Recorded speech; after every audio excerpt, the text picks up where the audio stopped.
Sure, let's just go for it. Okay.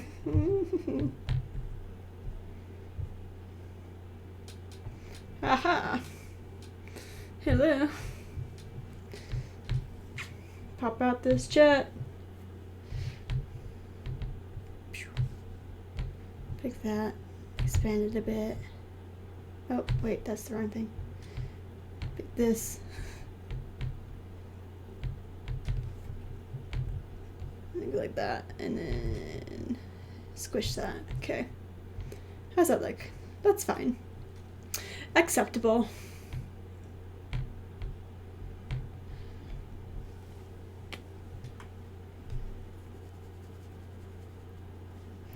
This is my baby girl. She's very good.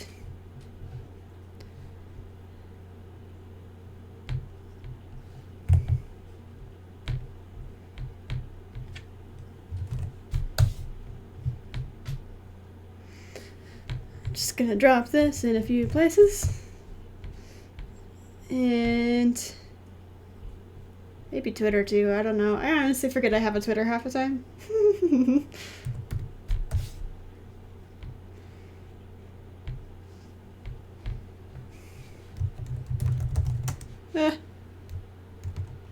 Sarah's like, I don't like it when you don't pay attention to me.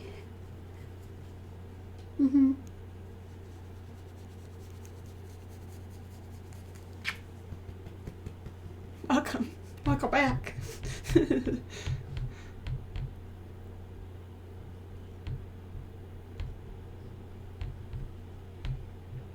Oh, I think the other thing I have to do is probably change stream options. Is that it? No, I think I have to go into maybe the control room.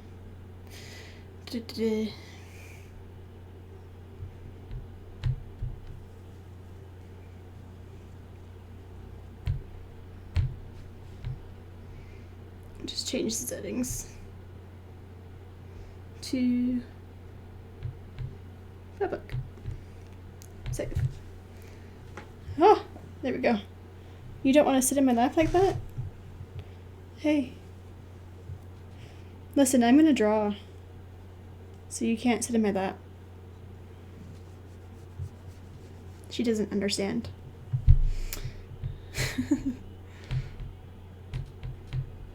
Let's wait a second and see if people show up.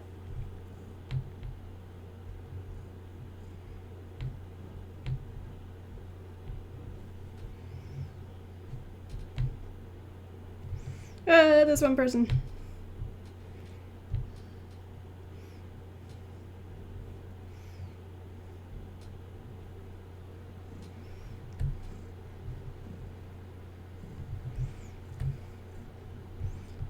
I feel like YouTube streaming settings are so hard to like figure out most of the time, but I think it's public now.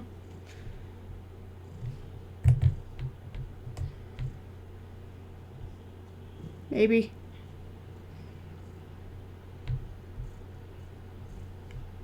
It's set to public, so who knows? Shrug. Okay.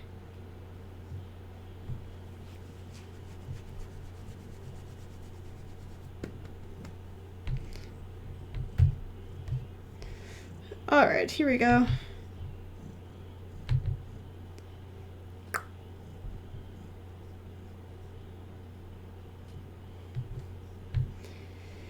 Okay. I just have to figure out what to do with my cat.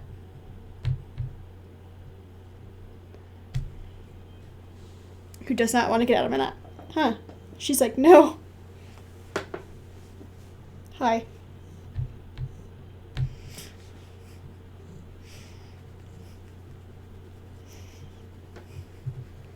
This is Sarah.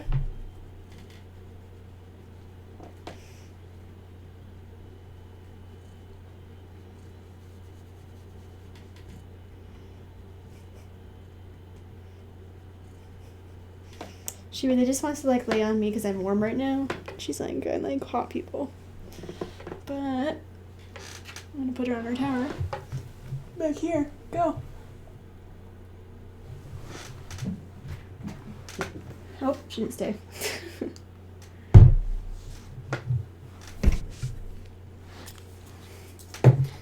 Okay. I have a pen. Let's minimize that. Okay.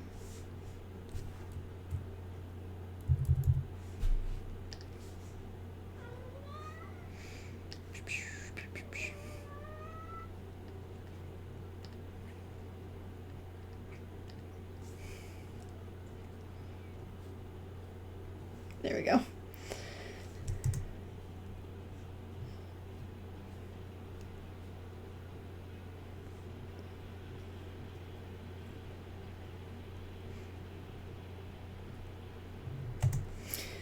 That is where I'm at right now. And not a lot of progress has been done since the last stream I did, because I've been trying to do a lot of like odd jobs and work in between work.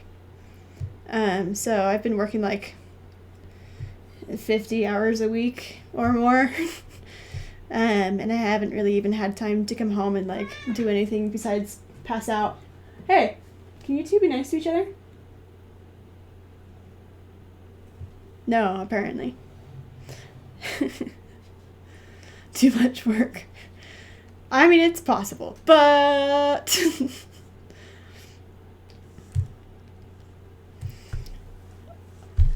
I also have to find a way to purchase a car, so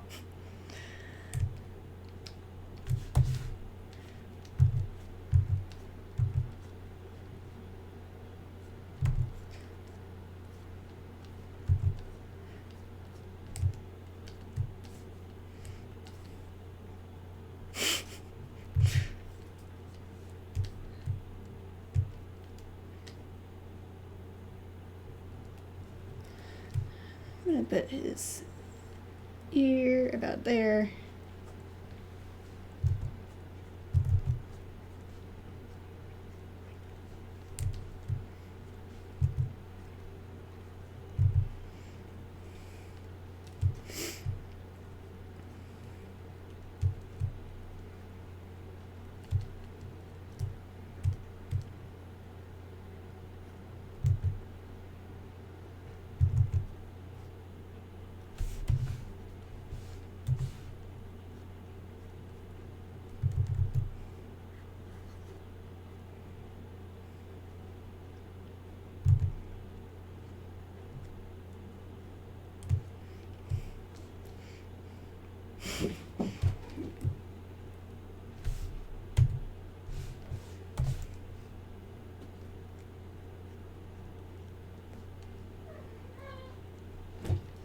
Hey, be nice.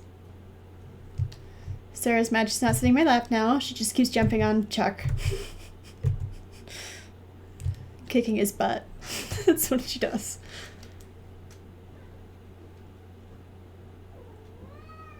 And the truth is, he kind of likes it, but then they start to get really rough with each other, and I just have to, like, watch him. Hello, welcome.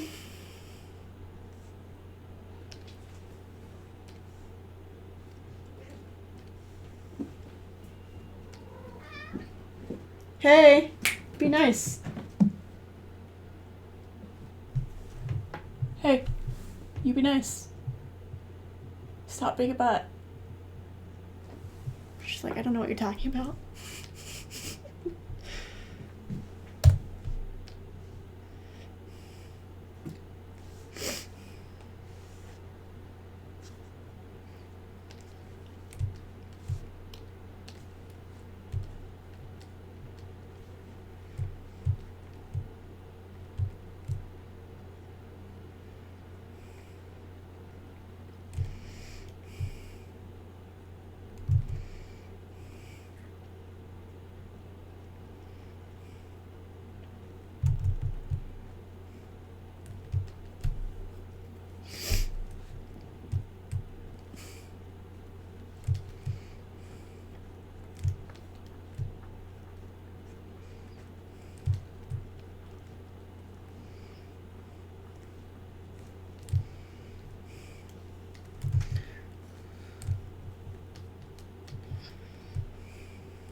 Okay.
You're welcome.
So this is Sarah. She's my lady ginger cat. Hi, lady. And this is Chuck. He's a butt.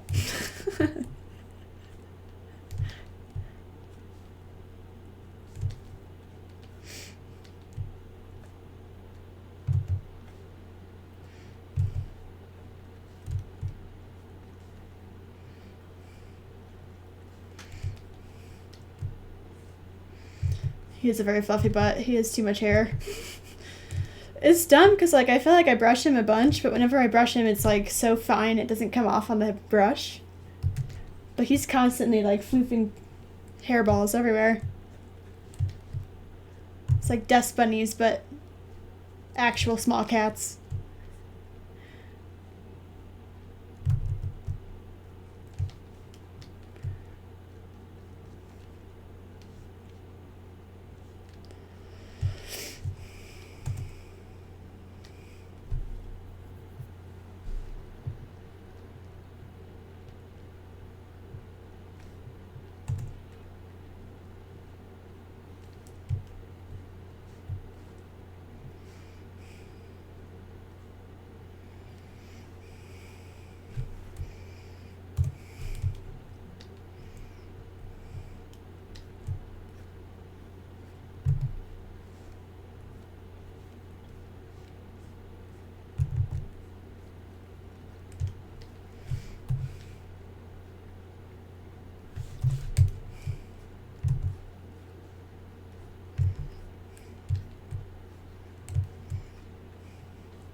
Thinking about that. Like, I don't know.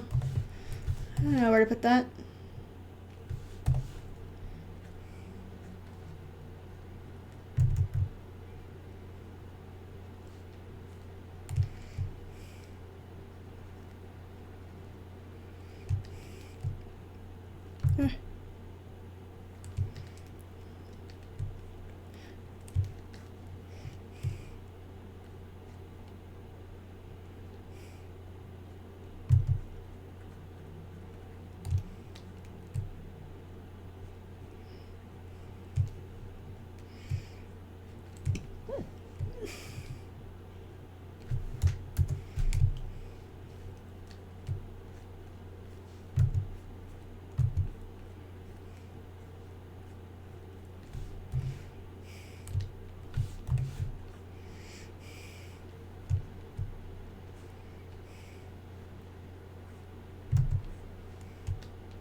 Oh, thank you.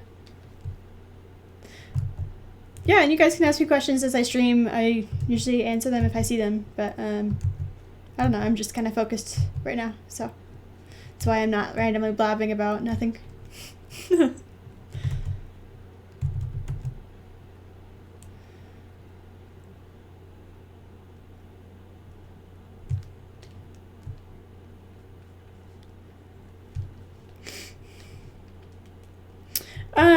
I feel like I've been drawing since forever. Honestly, since I can remember, I've been drawing. And like, to be honest, I really started because back in like preschool, I had a teacher who realized that two things about me. One, that I have a hearing difficulty. I don't hear very well. Which we actually discovered was a birth defect, and my parents didn't know about that until I was like 5 or 6. And then the second thing she knew, and she was like, your child is like incredibly artistic, and so I recommend you just start buying her like tons of stuff to do art with, because number one, she likes it, and number two, she's really good at it.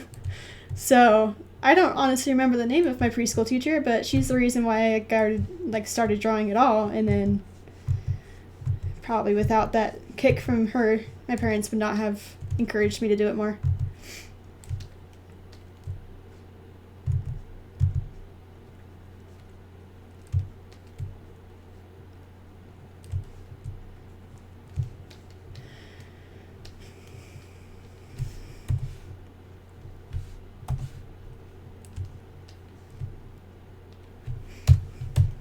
That's my anecdote of why teachers are so important.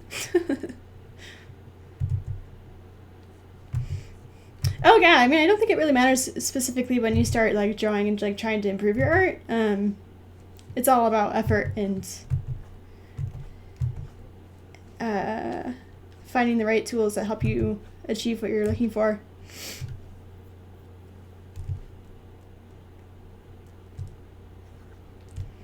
Like, I know many people that like didn't start drawing until they were in their like even like early 20s who are pretty fantastic now. So it's never too late to start drawing or even get into a new skill or hobby. Just gotta be dedicated. That's good.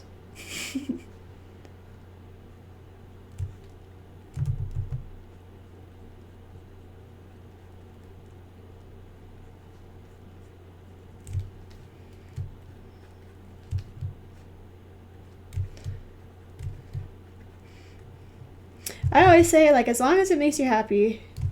I feel like drawing is one of those things that is definitely like, I don't know, if you got in this for the money, this is probably the wrong reason. But if it brings you joy, I'm glad.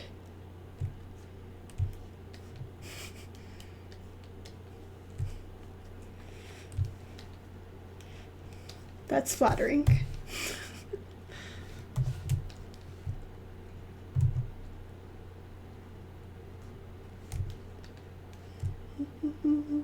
Da da da da da da da da da da.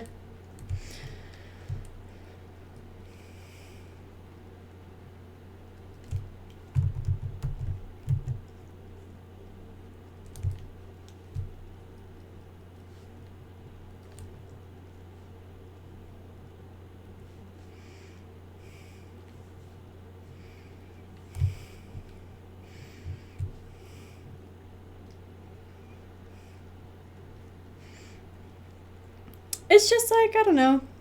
I feel like animation itself is kind of like a lot of skills to learn at once, so don't feel like you have to push yourself super fast to like understand all the principles of animation right off the bat.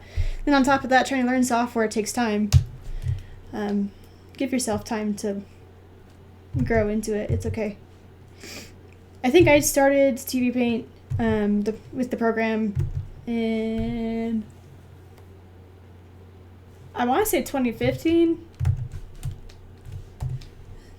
So, I mean, I have 4 years of familiarity with it. And I've done, like, a couple of random, like, very specific things in terms of effects that help me understand the program better. So, I don't know. Just takes, you know, time and noodling.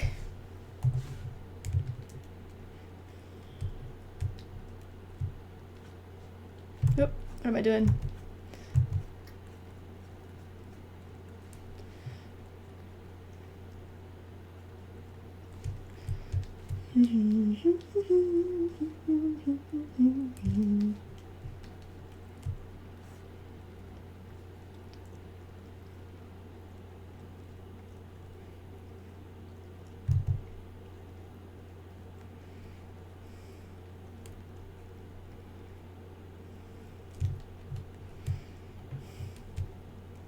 Yeah, I have two. That would be Sarah and Chuck. Hey, bud. He's like, what?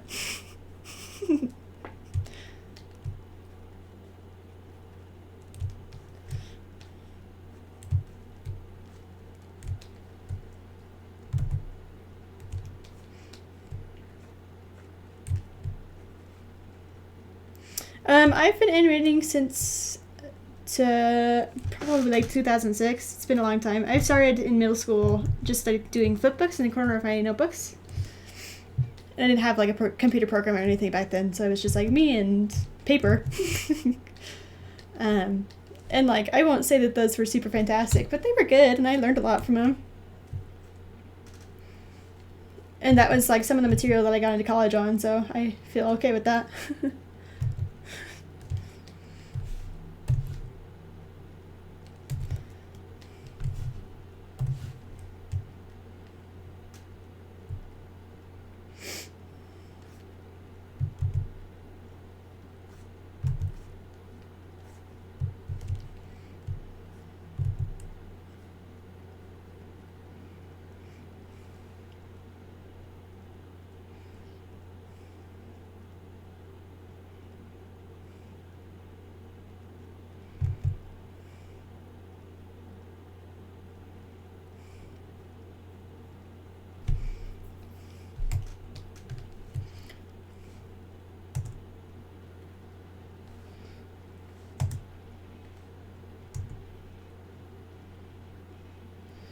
It actually honestly needs to be a little bit longer.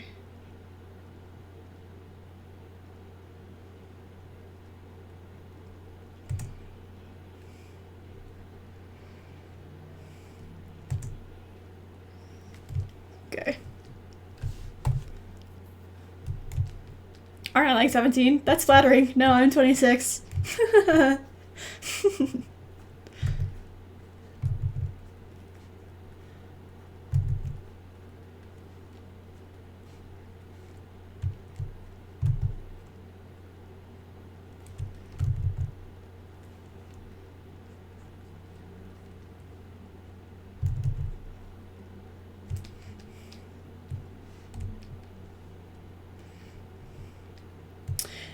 I have done a little bit of applying to animation jobs through like recruiting and like job listings online. I'm honestly have not like pursued it very hard at this point because I have been struggling financially for a while and I'm just trying to get my feet under myself. But yeah, I mean the goal eventually is to get a job in animation. But so far I've just been trying to figure out how to feed myself, and that's harder than it looks, it would seem.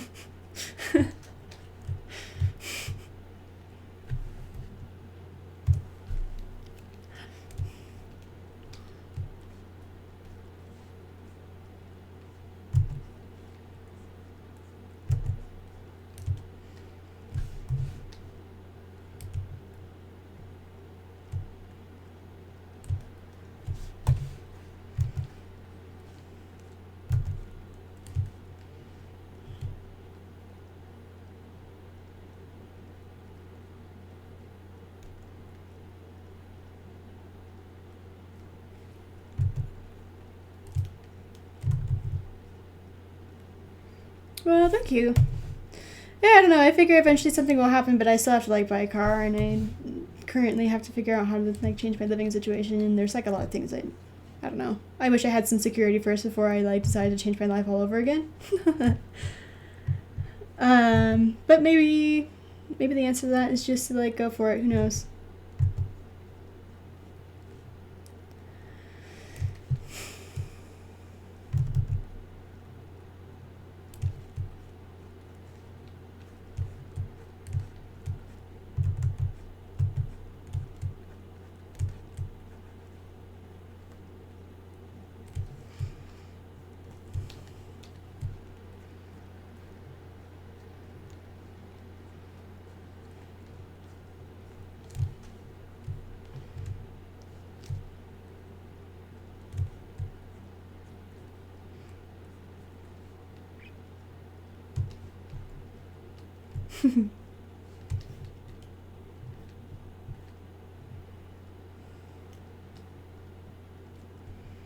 Do I have tips for bodies and side views?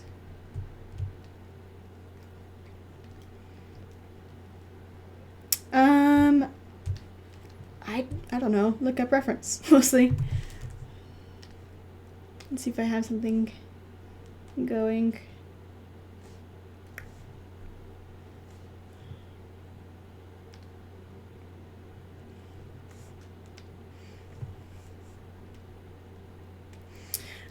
Yeah, I don't know. I mean, like, if you're gonna do a side shot, this is actually a little bit more of like an angle. He's going into space this way. If I was gonna do like a straight side, usually you look up reference first, but for cats, you're gonna have a body that's about 3 heads long. And typically their haunches are a little bit higher than their shoulders. And this is all just like from tons of practice of referencing photos of cats / also these two. I love them. They're very great. I like to draw from reference from life as well. Yeah,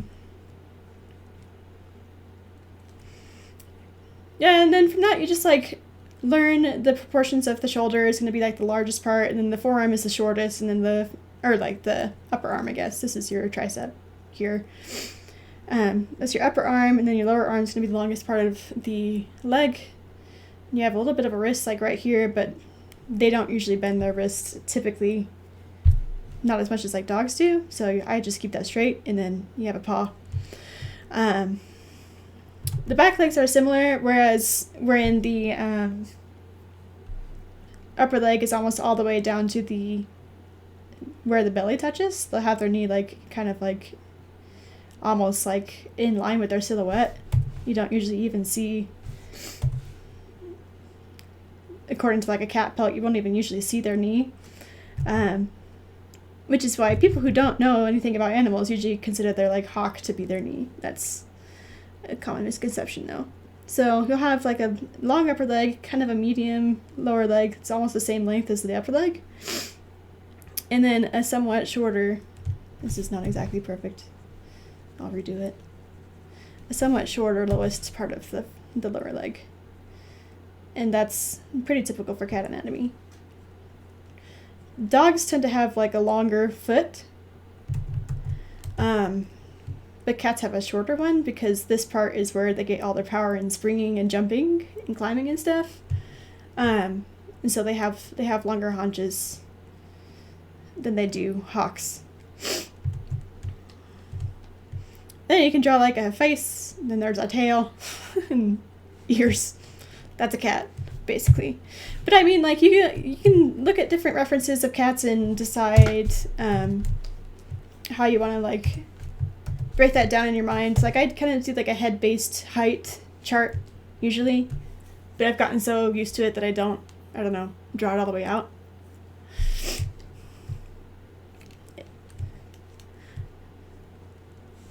Just practice with reference and decide what works best for you, I think.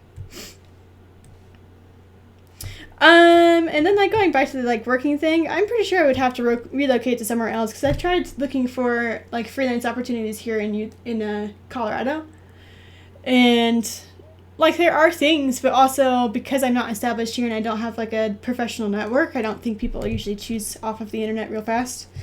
And then on top of that, like, I do have a profile on Upwork that I'm going to start trying to bring in new business from, but, I don't know, I just, like, I have wary distrust for the internet after my experience with it.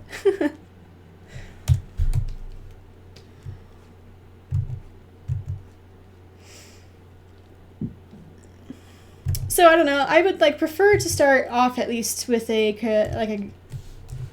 career quote unquote job. They don't usually last a whole career, but like you could spend a couple years at the studio and have some amount of comfort. And like honestly, I just need to get to the point where I have a savings account. Because right now I do not. So I don't feel like if I lost my job, I would then instantly become homeless. which right now I'm trying to buy a car, it's a little bit like that.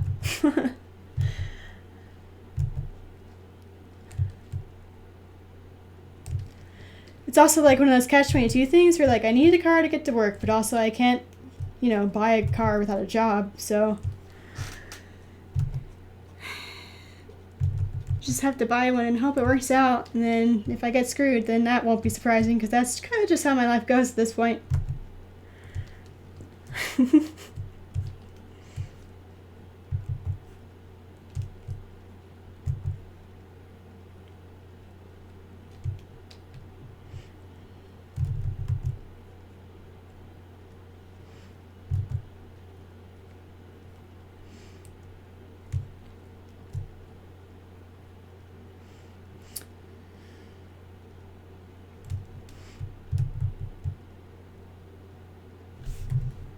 I stretched it out a little bit more into an O shape.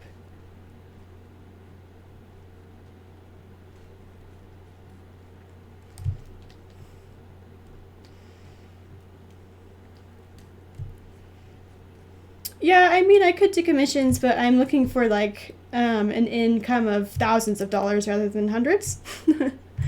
That's where we're at. I need to be earning, like about $4,000 in a month in order to survive, with the car payment and potentially rent and, groceries and stuff. I have a lot of food allergies. My grocery bill is typically pretty high. So, I mean, I don't know. I have to, look at opportunities that are going to be worth my time, because I have a limited amount of that, and commissions at this point in time I don't think are worth it. I have Patreon. I think if I could get a couple more mid-tier patrons, I could potentially make that worth it, but yet to be seen.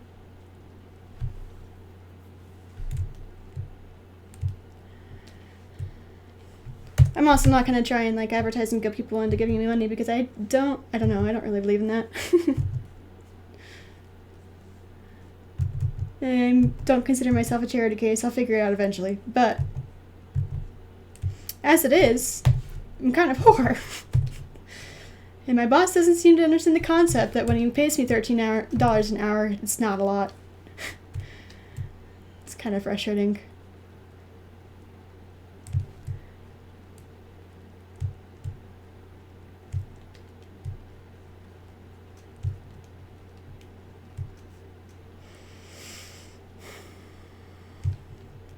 Anyway, enough of that depressing topic. I did study animation in college. And I enjoyed it a lot. I don't know what else to say about that. If you have specific questions about my program in university, then I can answer that, but the answer to that question is yes. Do I know what the difference is between iPads and tablets and how to get a drawing program if I have the drawing program that I have on a tablet? So over the years, the line between a computer and a tablet has gotten very thin, and so I think in terms of considering the difference between a drawing tablet and an iPad is thinking of an iPad more as a computer, whereas you could think as a drawing tablet more as a mouse. A drawing tablet typically does not come with programs loaded on it, and it will not be, usable on its own. You won't be able to just buy a Wacom tablet without a computer and not have any issues using it. You need to have an operating system and a computer to use a Wacom tablet. Whereas an iPad is a computer, basically. You can just buy one and it has apps loaded onto it, or you can buy apps through the Apple Store and use them on your tablet computer. That's going to be the main difference. So, I don't actually know if you can buy TV Paint 11 Pro and download it onto a tablet like an iPad. Question mark. I don't know. You'd have to ask somebody with an iPad. And or maybe look it up on the TV Paint website. I don't know. I know that there is a Mac operating system version, but Macs are also not iPads, so I don't know. I don't know the answer to the question.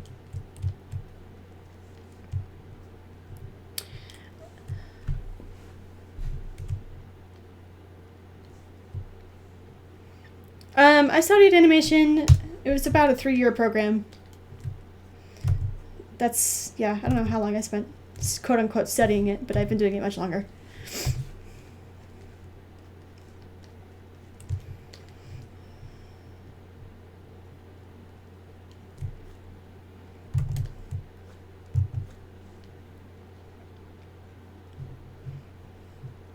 What tablet is the best, do I think? I don't know. I've heard lots of different opinions upon price and product. I personally have always bought Wacom tablets, and I know that they're kind of overpriced, but I like them. I've never had any issues with them particularly. The only issue that I've had is with the one that I've had for 4 years. Recently, the let's see here, charging cable, like, I'll kind of show you here in the back corner is where the charging cable is supposed to go. Something internally has come loose with that, and I don't know exactly how to fix it, but the nice thing is it has a removable battery that I bought a charger for, so I can just charge the battery myself. And that's an easy fix. And also, it's a 4-year-old tablet, and I kind of expected to have some issues at this point because it's old. But other than that, I still have a Intuos 4 Wacom tablet that I love a lot, and I'm going to be giving that away soon. For a very lucky person, quote unquote, wink. And then, yeah, I don't know. I've used lots of, like, screen tablets that are Wacom tablets at school that I liked. I never had any problems with those. I thought they were good. The only issue that I've ever heard people complain about is the price, and my take on that is that sometimes you have to pay a higher price for a better product. I don't know. That's, quality. You pay for quality. However, having said that, I have heard many people have bought Huions, which are a fraction of the price of Wacom tablets, and they like them a lot. There has been some people who have had problems with them, but not everyone does, and I think typically now that the brand is getting more popular, they're getting better about helping with repairs. So, I don't know. I think over time Huion will be a better competitor. The less known brands I would be more wary of, because I think I don't know, I would rather just buy a product that I know is going to work and I can depend on being dependable than something that will be cheap and last maybe a month. Based upon some of the stories that I've heard. I'm not going to say that everyone who buys a cheap tablet has a tablet that lasts a month, but I think with buying Wacom tablets or iPads, or getting to the point where Huion is a little bit better known, you're paying for quality.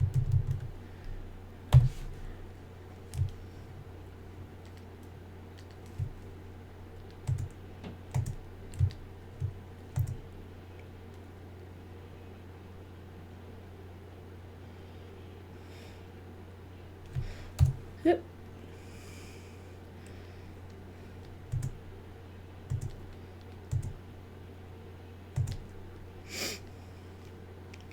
Anyway, that's my ramble on tablets.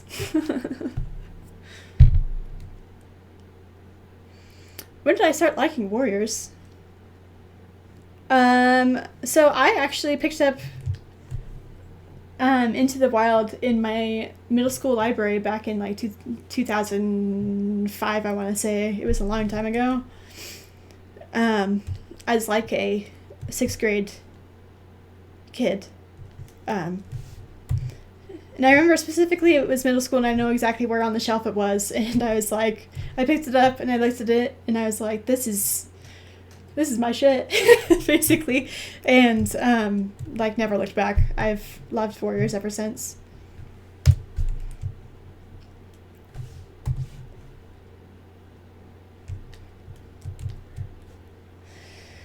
And even back then, like, it was such a long time ago that they were not actually finished publishing the first series, so I read the first, like, 5 books, and then I had to wait for, I always get confused on which one it is. Gosh dang, I have to look it up.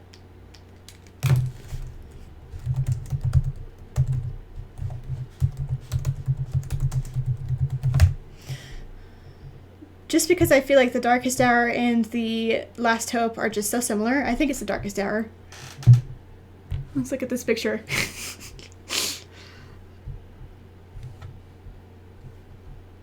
Just show me the name. No, that's not what I wanted.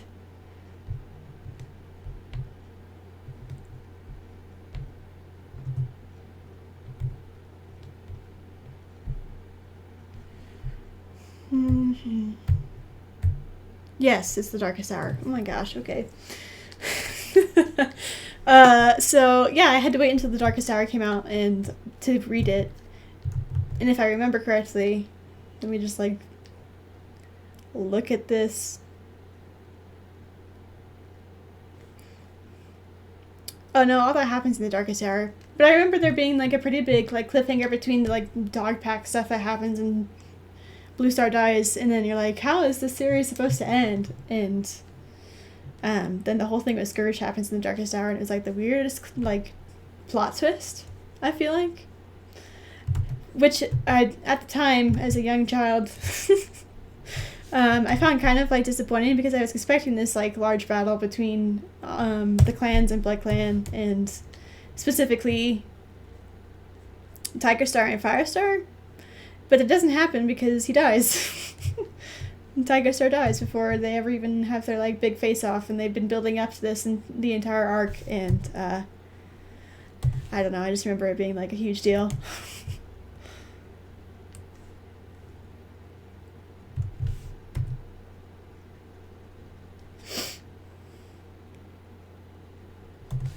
Thank you, Goofair. Have fun.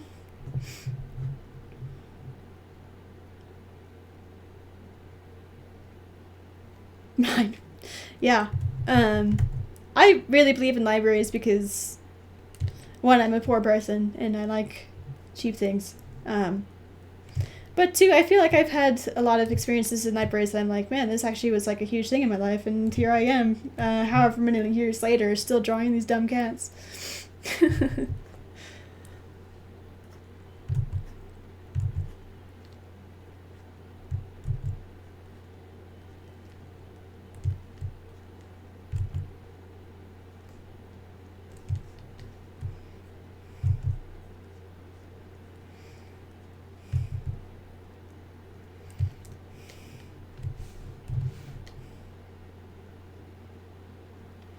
Spider bites do suck. I've had a couple of them in my lifetime, and I don't like them.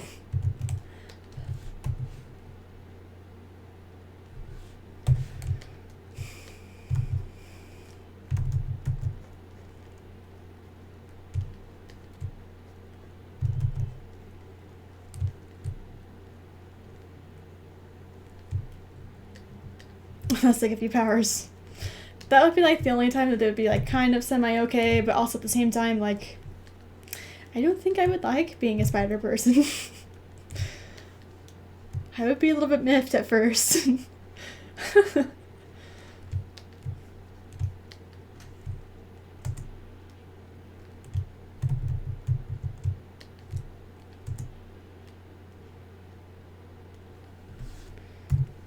I don't like the way his shoulder is. I'm gonna pull him back a lot, and then we're gonna fix his shoulder. Oh, that's not what I wanted.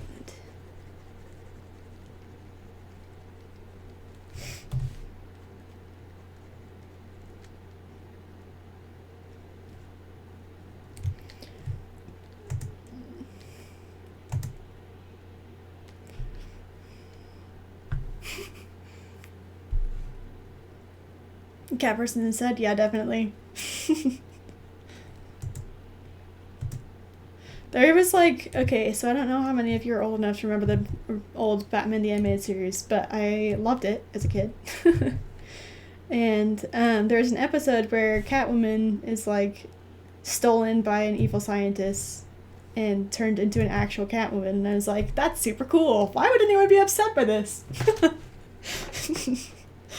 Evidence number whatever that I was probably a furry a long time ago.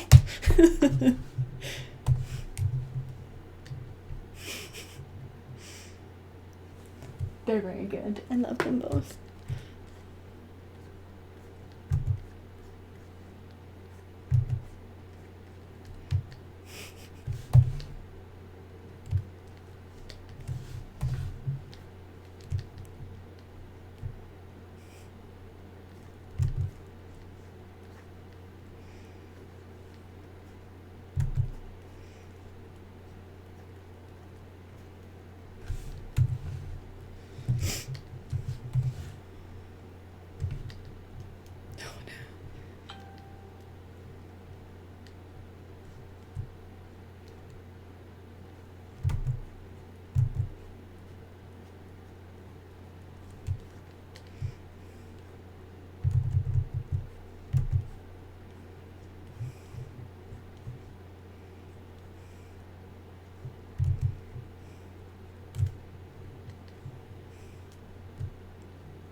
What is my favorite Warriors book?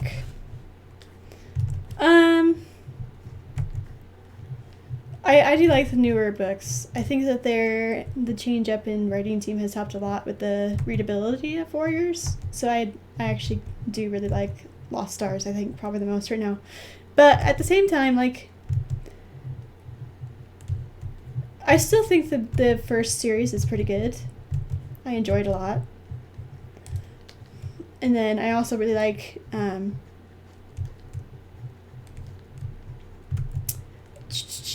Holiday's crazy book. Basically, I don't remember what it's called. They're also similar because they're like, I don't know, astrological kind of things, which is cool as like thematic, but I don't know, it makes it hard to remember which book is which. I think it was Sunset, maybe it's Sunrise. Sunrise, I think, is Holly Leaf's book.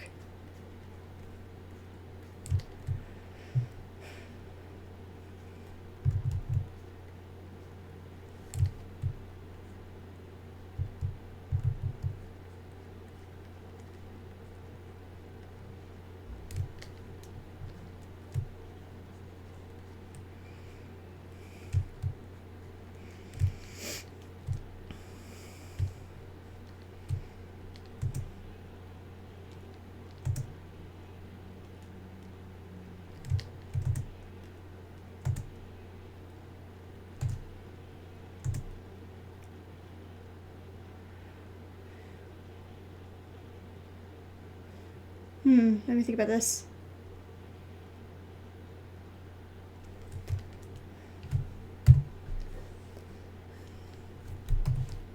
I'm actually gonna move that back.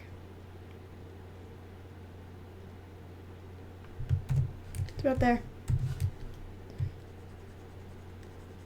Might change this a little bit.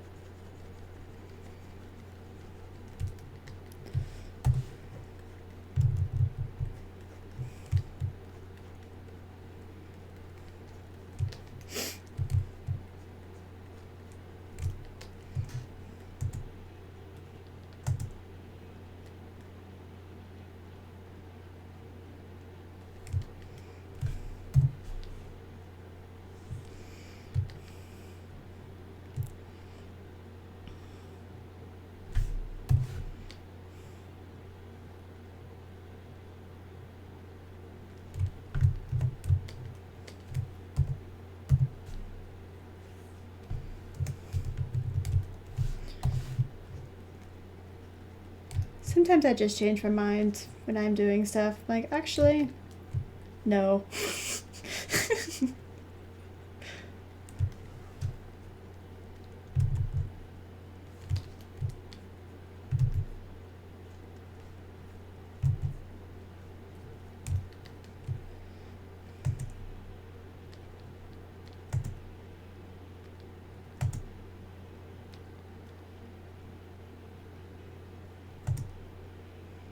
It's not perfect, but I can fix it and clean up.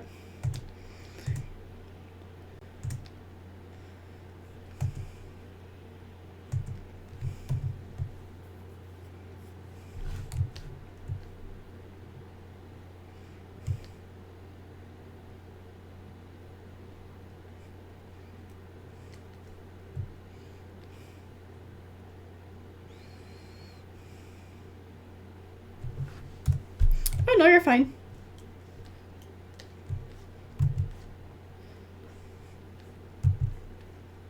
I don't mind answering questions. If you have questions to ask, I will answer them.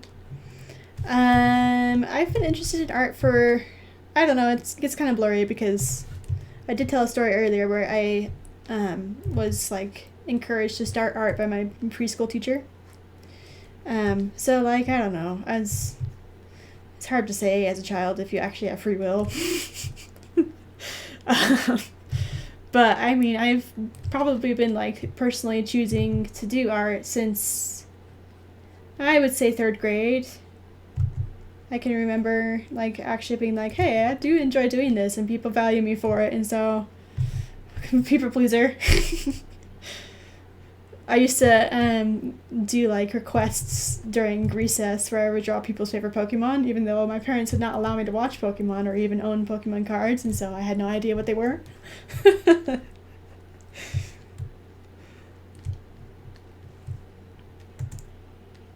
Oh, what am I doing? I don't know. The answer is I don't know.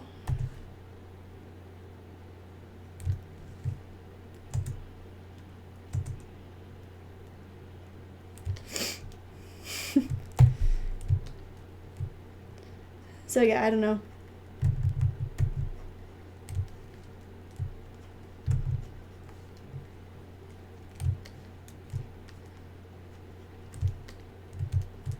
A while.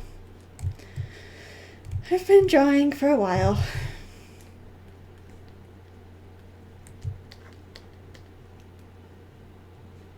So he's saying right now is the second half of Who Are You? So this part is like the so who, and that's the are you. I'll play it with sound towards the end, but that's what he's saying.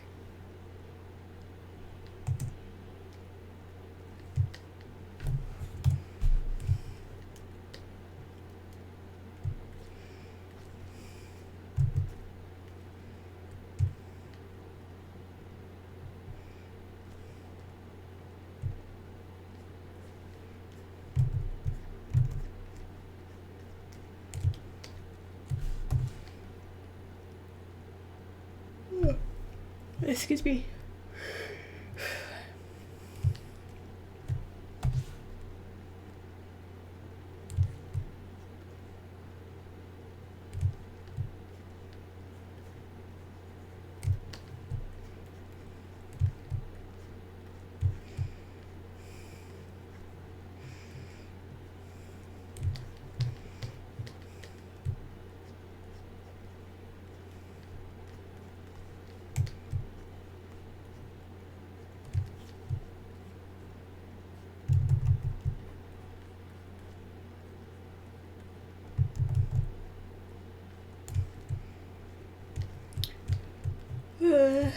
Man, I'm tired still.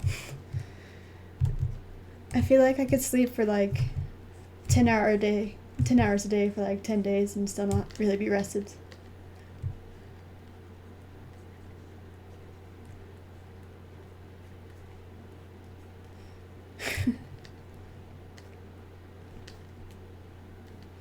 I mean, I have no preference. I've done both. I think they're fun. If you feel like being comfortable on your bed, do it. If you don't, I don't care. Like, there's something to be said about like protecting your body from repetitive use injuries. But like, I think you just have to be mindful of like exactly how you're using your shoulder and your wrist, and being careful not to make the mistake of overuse in a certain position. But that can be said of either a bed or a desk, so pick your poison, I guess. Stretch. Sure, I will show what I have so far after I finish doing the in-betweens for this shot. So I have like 5 more drawings. Wait. 1, 2, 3, 4 more drawings.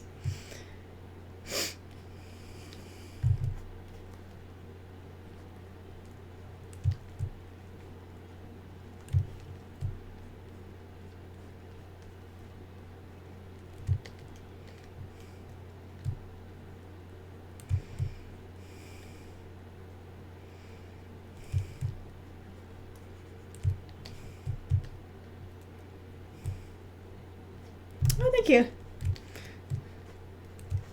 I am just a average Joe.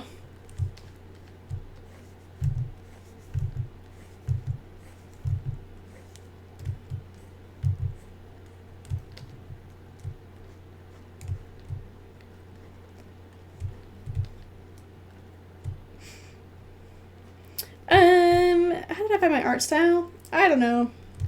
I feel like I wouldn't worry too much about finding an art style, and just, draw things that you think are appealing.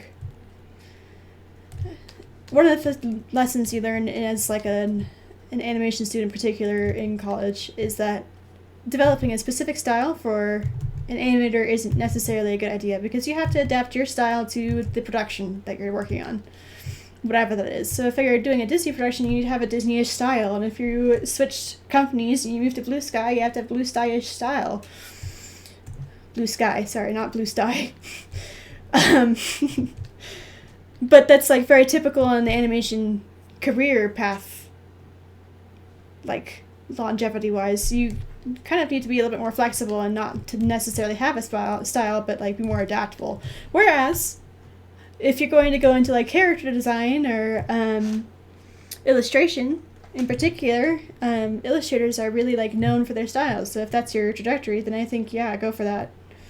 But it's not necessary for you to succeed in art to have a style.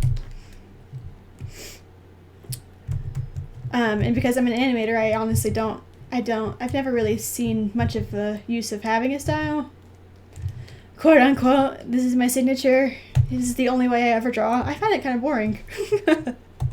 And in fact, in this map part, I'm doing a little bit more realistic anatomy in terms of quote unquote style than I usually do in my maps. And I don't even really think that my style is consistent over all my map parts. So I get bored pretty easily and I change it up.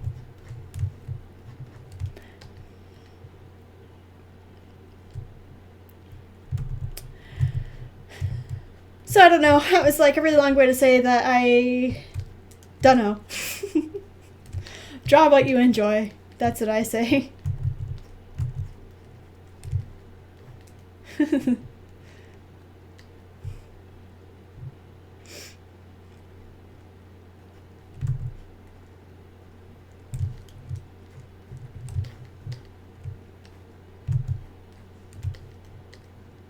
This is Freeze Belt.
Okay.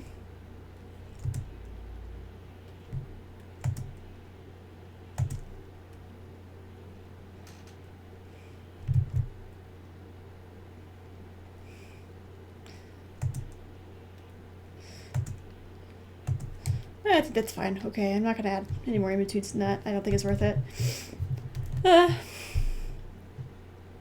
Okay. Here's the whole thing so far. Ready, set, go.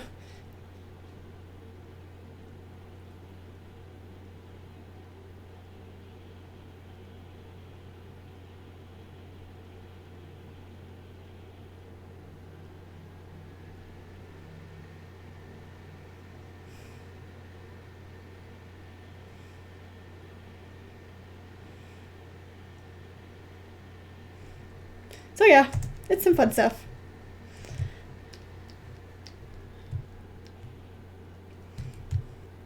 I'm actually pretty close to having Breeze Pelt all in between. Or roughed out, I guess.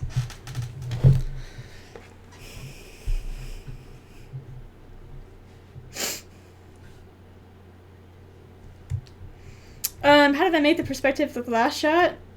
I actually built a set in Blender, which is a 3D program, and then I put a camera in there and just like kind of drove it through the shot and then rendered it out. So this like kind of gray background stuff is all 3D generated, and what I did in part of that was to like add a textured grid, quote unquote. I just found a grid online, and then I downloaded the picture and put it in on top of the planes that I was using for the ground, and so I have a spot to just like plan out where to put feet, and I just animated right over the top of it. Rendered out that camera shot from Blender in a PNG sequence, which is down here if you can see in my timeline. And then I went up here and drew Lion Blaze, who's right here, and then Breeze Pelt, who's in the background running towards us. And the reason why I feel like the grid was important, because I actually used to plan out where his feet were falling and try and make it consistent between every single shot, because it just helps, I think, to know, like, this is the grid square right here that he put his foot down, and then when you press next, that second grid square is still where his foot is, and so he's actually moving in plane with the camera, even though I drew it.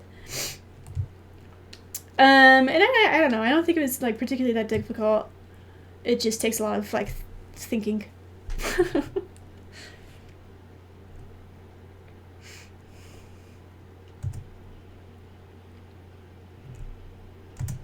Blender's not terribly bad. I actually have more experience with Maya, but because I'm a poor bitch, I don't have money for Maya. So I use Blender. It's fine. Why am I using purple? I just realized I was using purple. I always draw Breeze Belt with blue.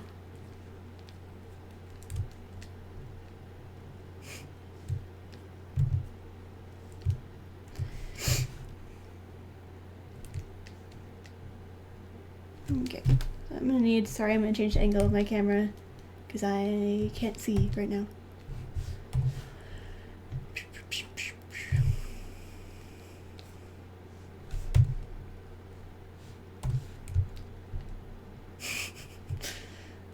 I think it's blue over here. I think it's just purple in the one shot that I drew.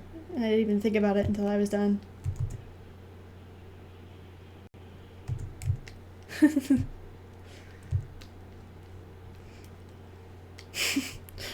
Flee. Oh.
This one is first.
feel like running cycles are one of those things that like I've done a lot, but I still have to think pretty hard to make them look accurate.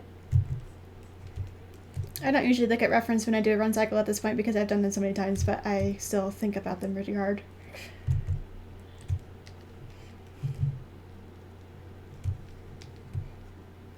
The nice thing is it's the last thing that I have to do for Breeze Belt, and then he is drawn.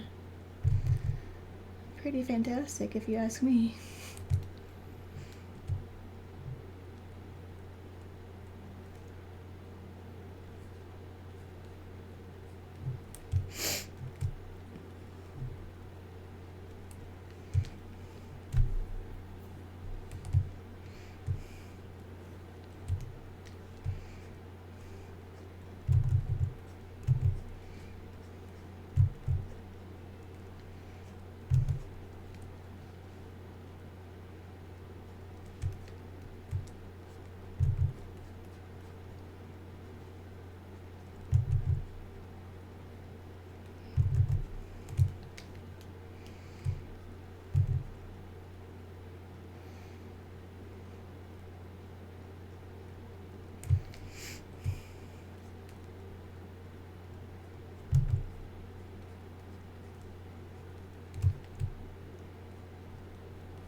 This is kind of where the ground plane is.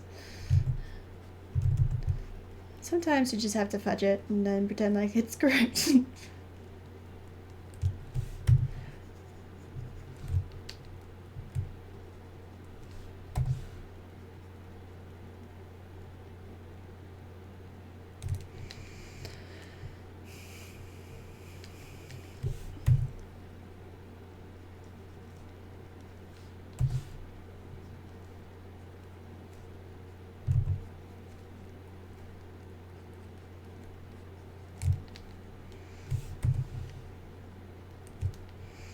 Kind of like that.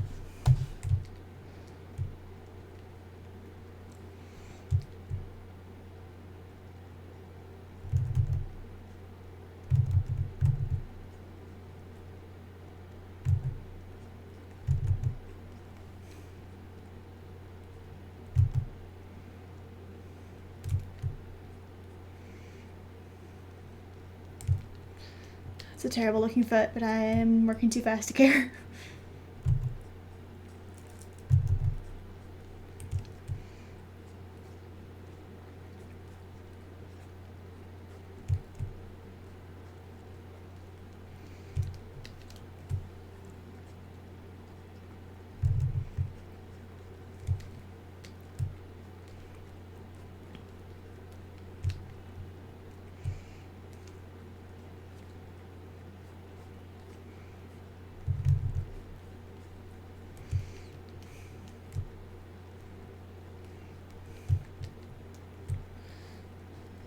Make his thigh a little bigger.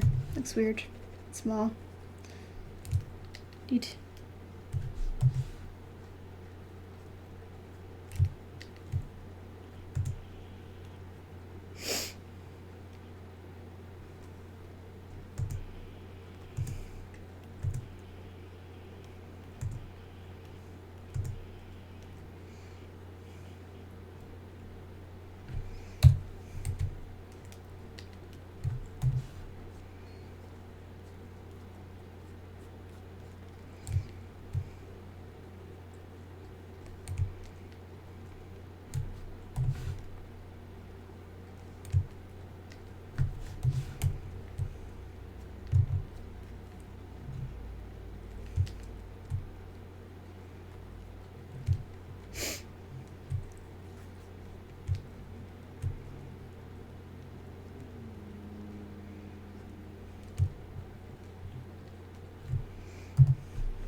A little bit further up than that. I want to get a little bit of like a spacing between the like contract and expand.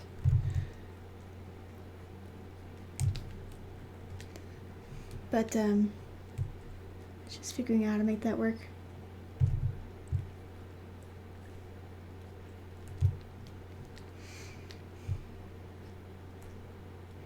also might go down here and just turn off the storyboard for a second. Wherever it is, there it is. Because it's bothering me. It's here to here.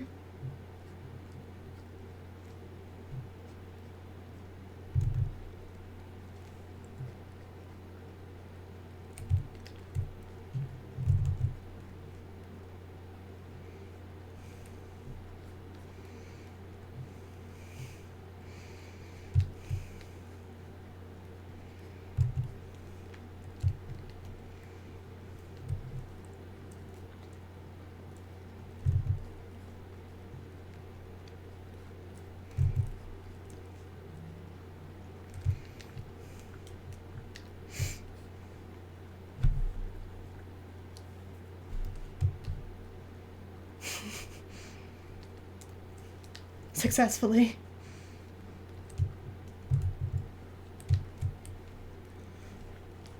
I mean, if I were a bun, I kind of would enjoy being bothered for treats, but I don't know.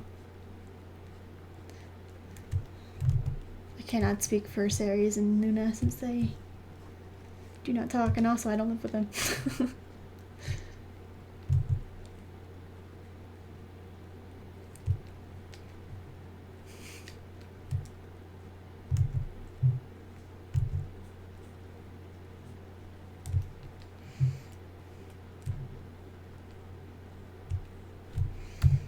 I think his nose gets longer in this one, so I'm gonna move it back. Maybe. If I remember how to do that.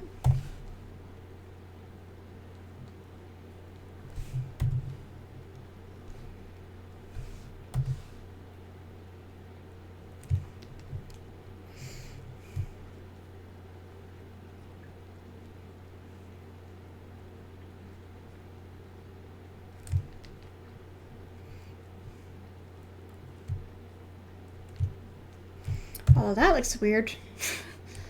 Not sure why that is. Just gonna move that down a bit.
I did not realize that I had his back feet so far above where his front feet land.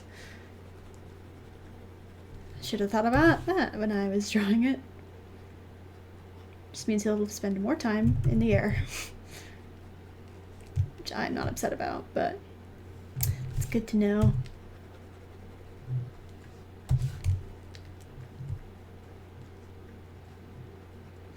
Also, these drawings are not like super technically correct, but I'm over it. I don't really care.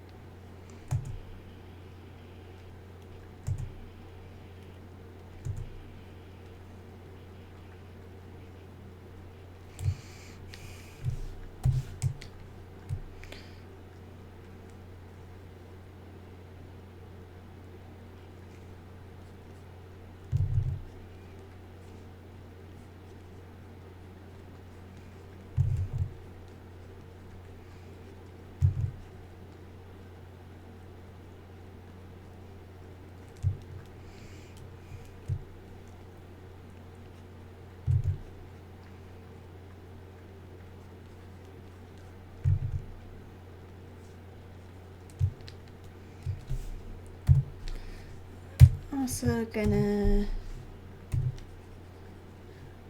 have that affect his hip height. I think it would.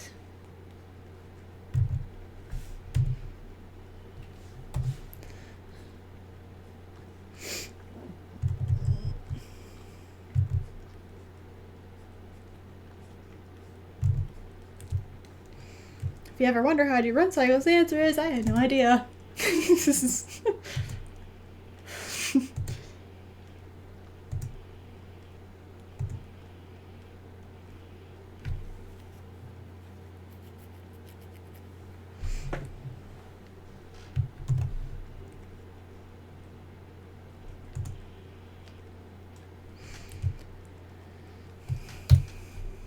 Okay.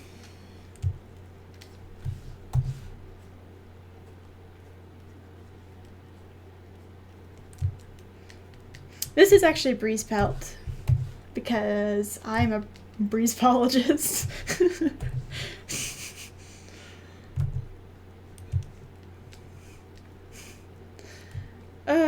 It's been a week, yeah. So far there's been like no crazy or shattering things that have happened to me, so fingers crossed that will continue to be the case.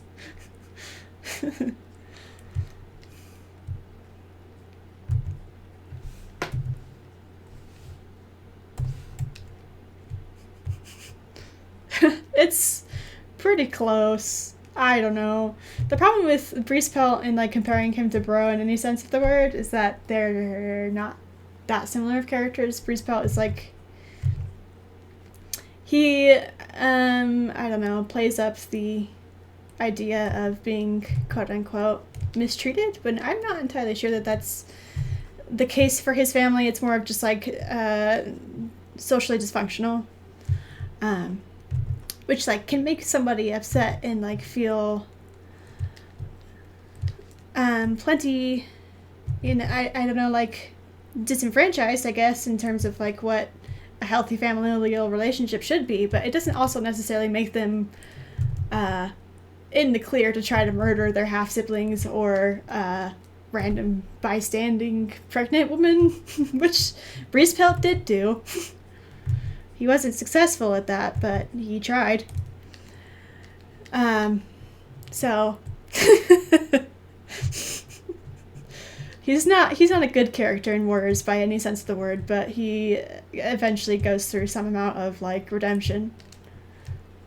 That's not what this map part is about, though.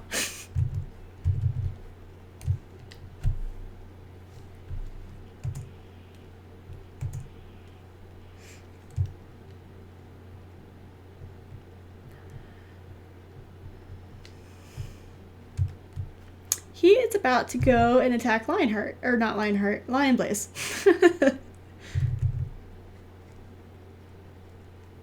Or I don't know exactly what the next part after this one is. I know it goes into a flashback, but I am not sure who he's supposed to be immediately attacking.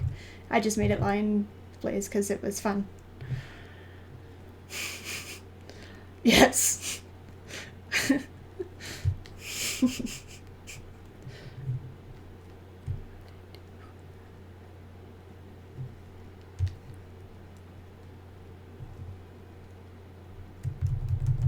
Actually, this is too early for that to be on the ground, actually.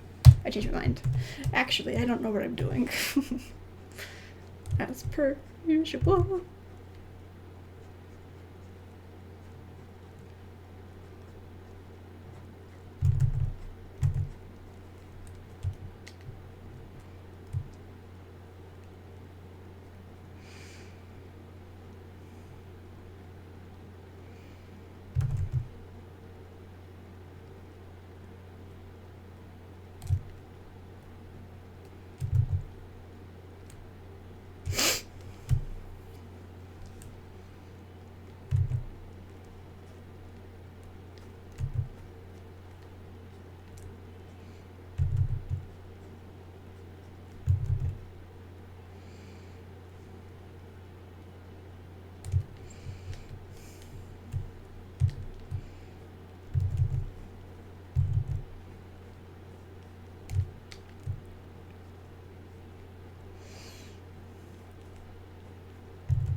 What is my favorite color?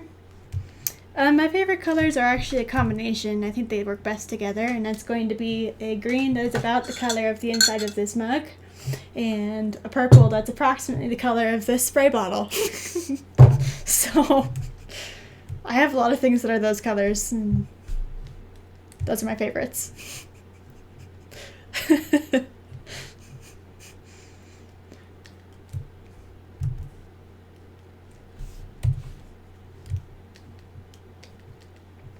Who are my favorite warrior cats? My favorite is actually Holly Leaf. I haven't done a lot of work on her because, I don't know, I don't know. I find her very compelling, but also it's like one of those things that if I do too much, then people will be like, why do you care so much about Holly Leaf? And then I have to answer some questions. So I just set up for Breeze Pelt because he's terrible and I don't have to explain that.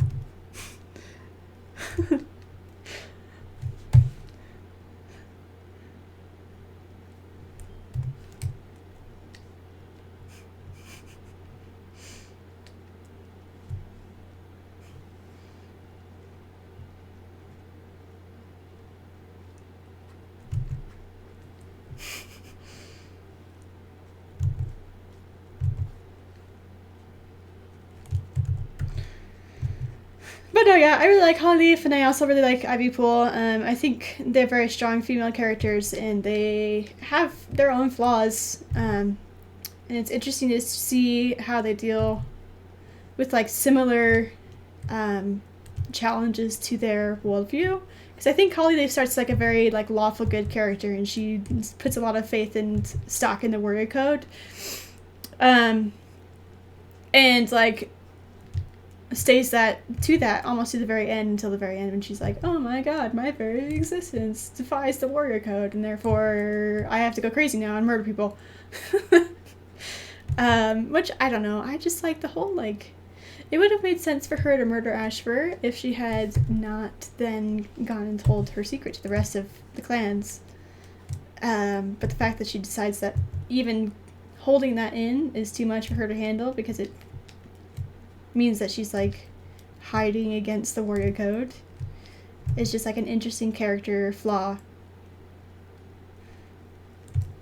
that I thought honestly was like a good way to end her character arc as a tragic character. And then I don't know, she could have become like a really good villain, but instead they did a weird like redemption thing in her novella and then never talked about it again.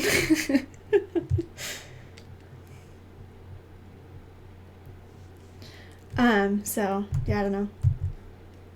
I think she's interesting. I think she's very interesting because, I like, empathize with super lawful characters, because that's kind of, like, more of the background where I come from, and then, also understand having that kind of shattered for you and learning to grow up out of that. And I think if she had stayed like a main character, then we would have seen more of that, and it would have been made more sense as like character development. But the fact that it happened in a non-main series book, and it wasn't even like, I don't know, it's odd because she like helps a fox, and it's supposed to mean altruism. I don't know. It's kind of weird. It's like an odd novella where I'm like, yeah, I kind of get what they were trying to do, but I wish it could have happened in the main arc, and it could have happened to like actual other characters and made more sense.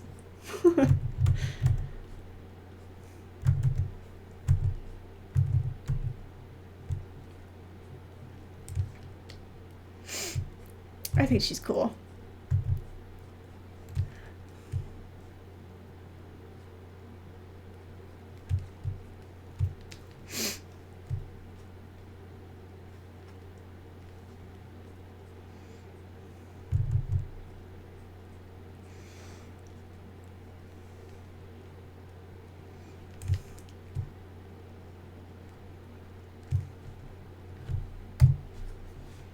I'm just gonna stick that out a little bit further because I like it long. I know that like canonically Wind-kind cats are supposed to have any sort of like physiological differences from the rest of the clans, but I love imagining them as like super long cheetah-like cats.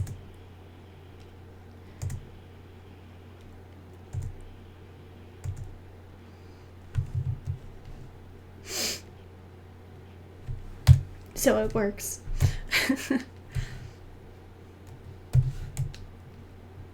Okay, great. Yeah.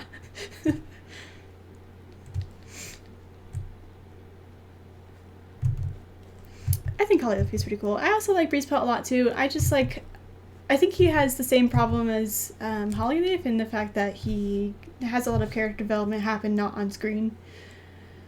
Which is disappointing for me as a person, because I just want to see an asshole learn how to love, okay?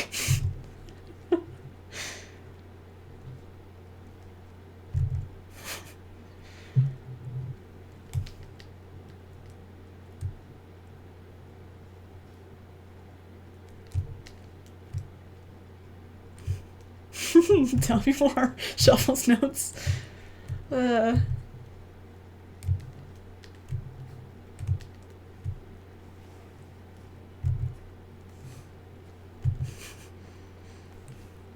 All I'm gonna say is it's not surprising that I like Breezepelt.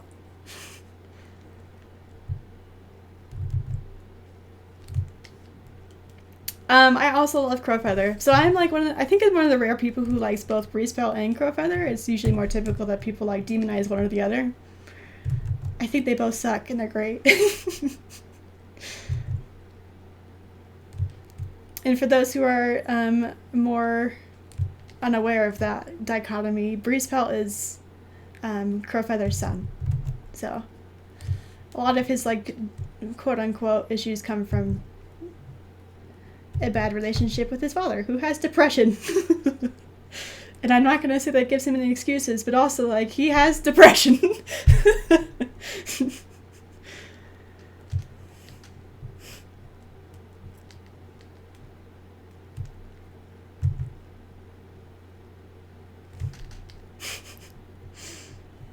That's amazing. I find the like emoticon face things super creepy.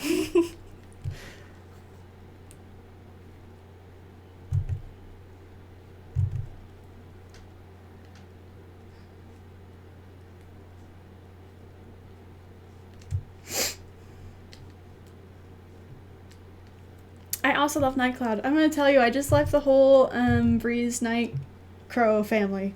They're all dysfunctional and terrible, and I love them all. Because I just, like, you know, like, Nightcloud didn't really know what she was getting into.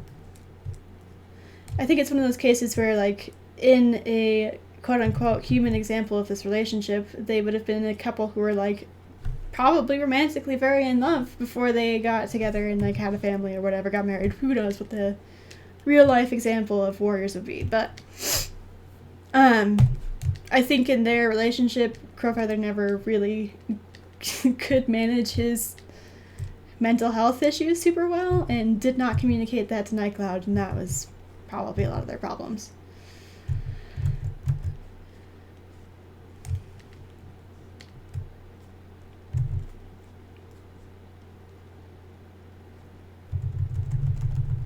What did I do for this one? Yeah, okay. It was like a halfway.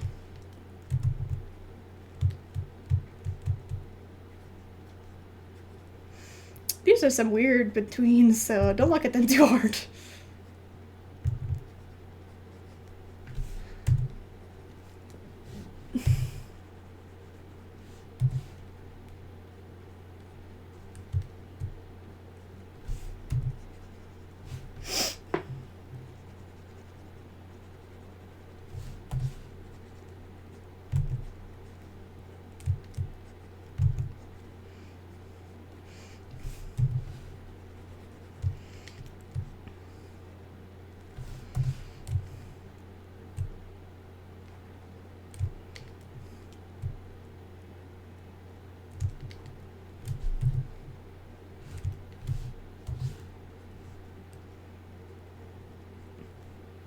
I don't know. I don't know what I'm doing most of the time.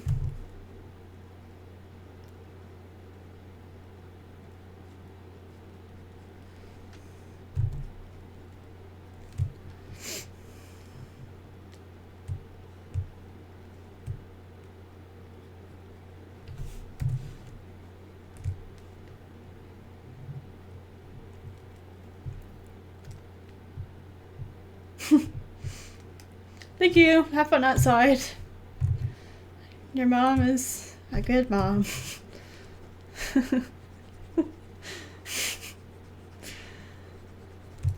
Trying her best. Probably. I don't know. I can't say for sure. I hope so anyway.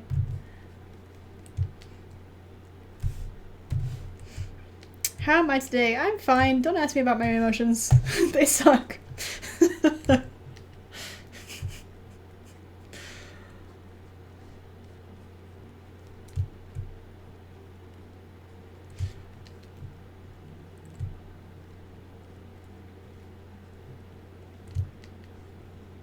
That still looks weird, but I'm just gonna, like, I don't know.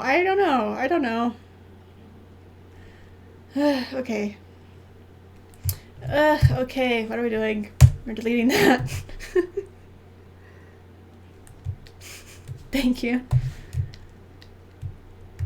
This is where the ground plane is.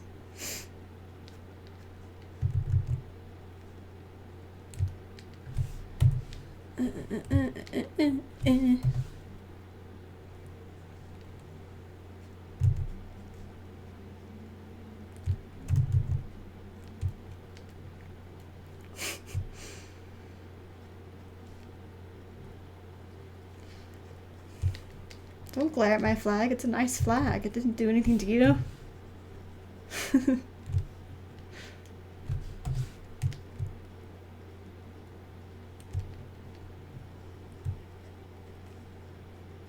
I think it does a pretty good job of being a flag.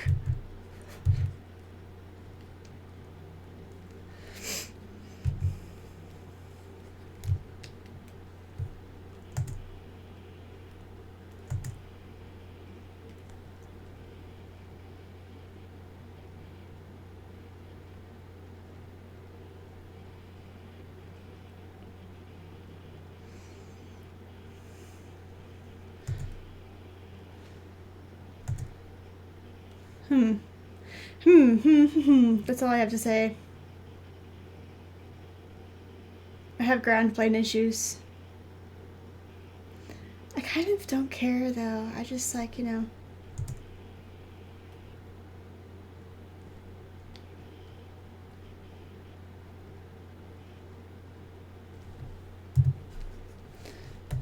just move it up like that much. No, that looks bad. I don't like it. I'm not gonna do it. I'm just gonna leave it as it is. Whatever. It can be wrong if it likes.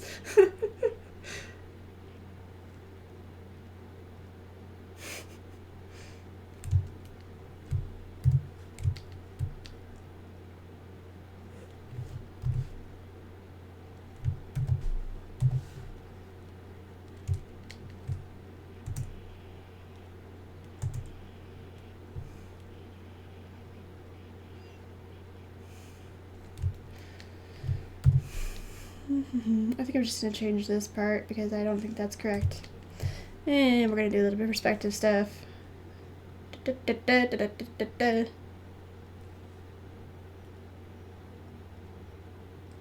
Like that.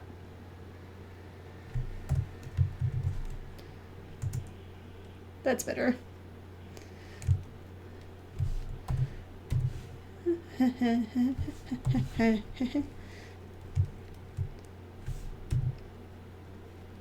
Sometimes you just have to noodle it until it looks like doable.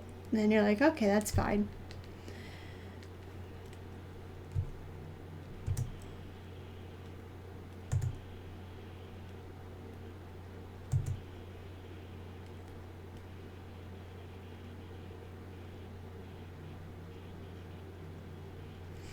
The problem, I think, is just the keyframes I drew were extremely quick. And they don't look super great. Trying to decide how to make that work. There.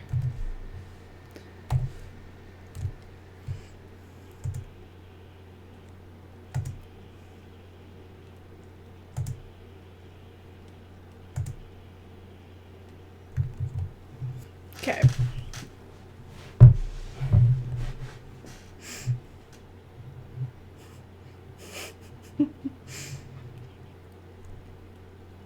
I actually have a project that I want to do about crow feather, but it's got a lot of experimental shots in it. I think I might honestly just do like another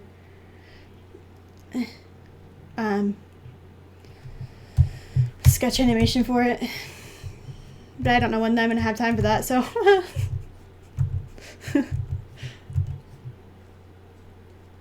Never, probably. I need to stop having new ideas.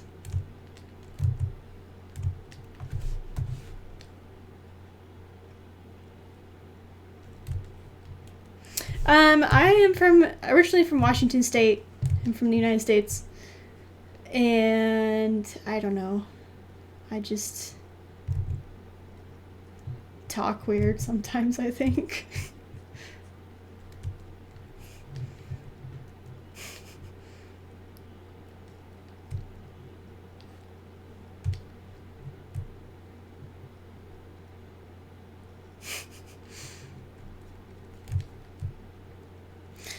I think Feathertail and Leafpool's relationship is very interesting because Feathertail was basically like, you should date my boyfriend. So there's no animosity there. It's actually like, no, I won't say that. I'm not going to say that.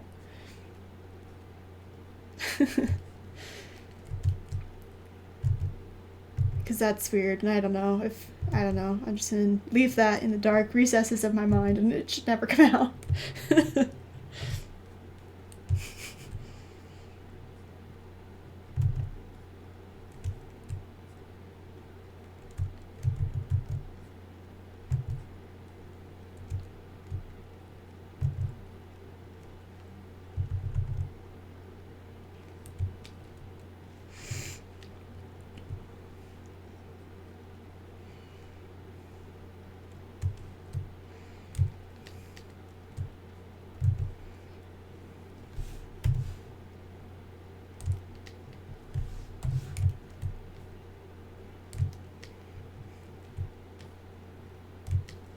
Yeah, I mean, like, I don't know. It depends upon how much time people have and, like, what you can commit to. But if you have an idea, then try.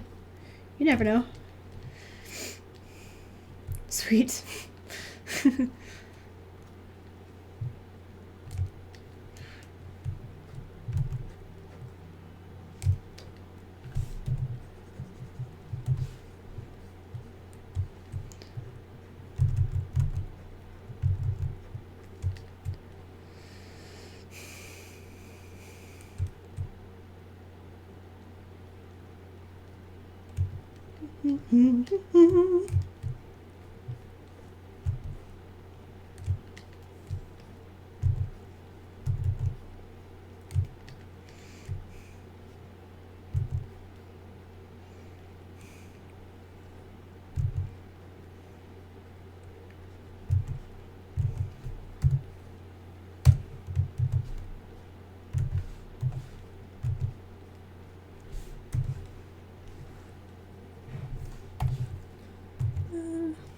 Making myself draw at a weird angle. I don't know why I'm doing that, because I don't have to do that.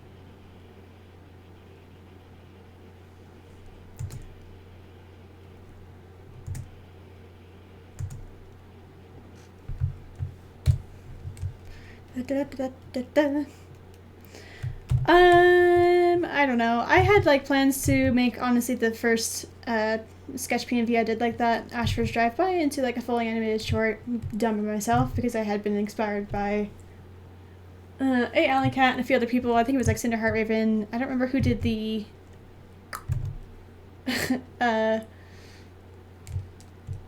the other old Ashford one. What was that called? Mr. Brightside? I was like, oh hell yeah, I'm gonna make one of those.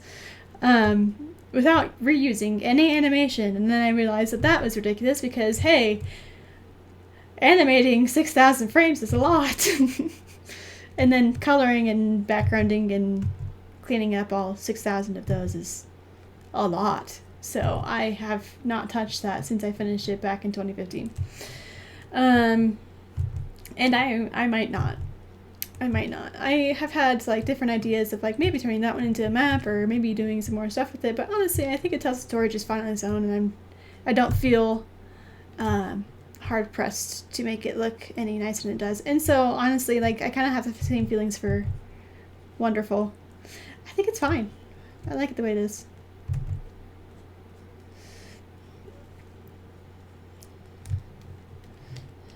Because I'm pretty sure Wonderful was close to 7,000. It's a little bit longer than Drive-By. And because I do stuff frame by frame, it's just like a lot of work. It's a lot of work.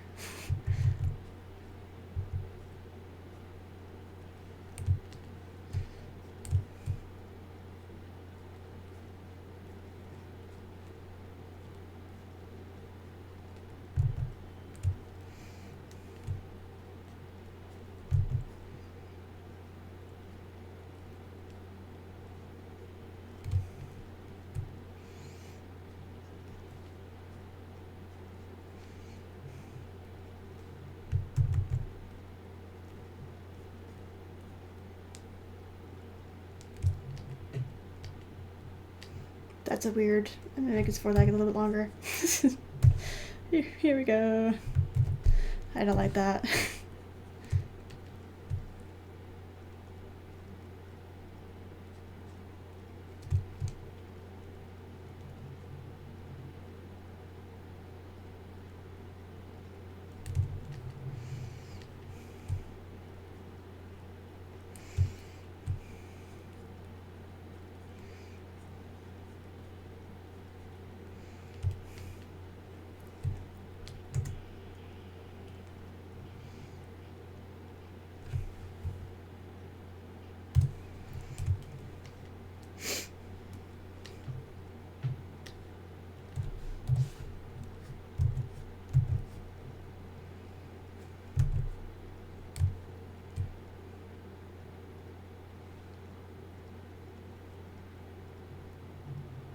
Lord Angst. Shit, I'm adopted. Oh my gosh, that's hilarious.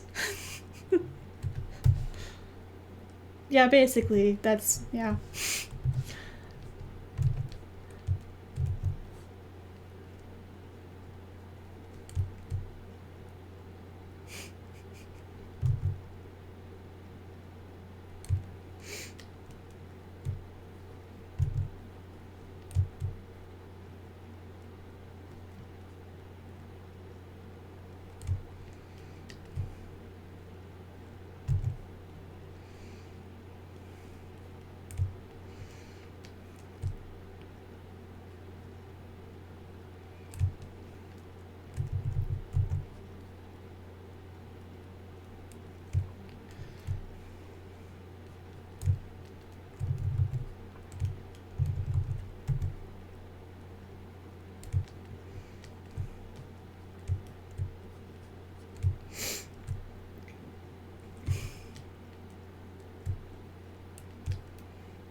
Da da da da da.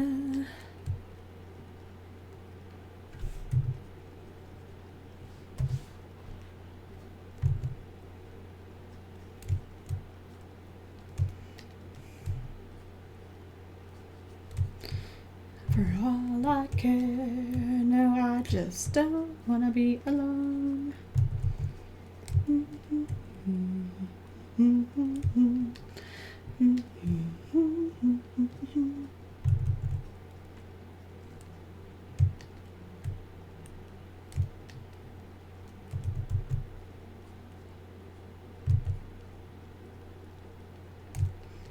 That's like the weirdest foot ever. I'm just like not even really going for accuracy here. It's just more like feeling. I just, you know, I do what I can.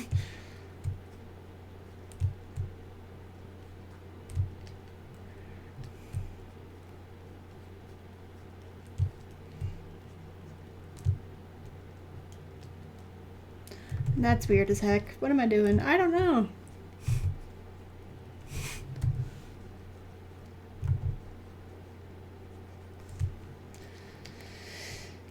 I'm putting on Lost Stars. I liked it.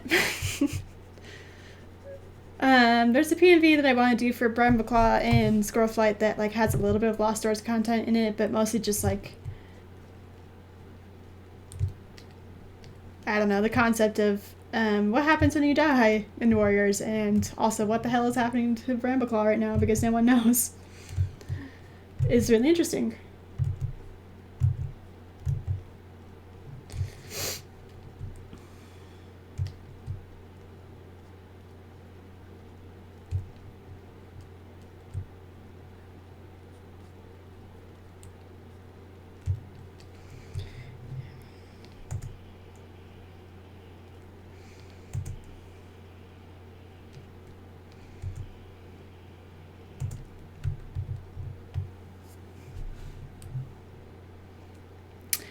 I haven't read Squirrel Flight's Hope, so I mean, for now I'm probably fine, but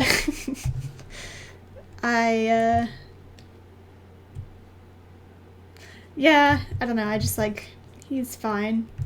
I honestly felt like he was kind of a soulless character through most of his like actual arc in the New Prophecy. He was just sort of like bland, which I think he was kind of like supposed to be the everyman trope, and also trying to endure the, oh no, everyone thinks I'm Tiger Star, even though by the time they do the whole prophecy thing, nobody does. So it's weird. I don't know.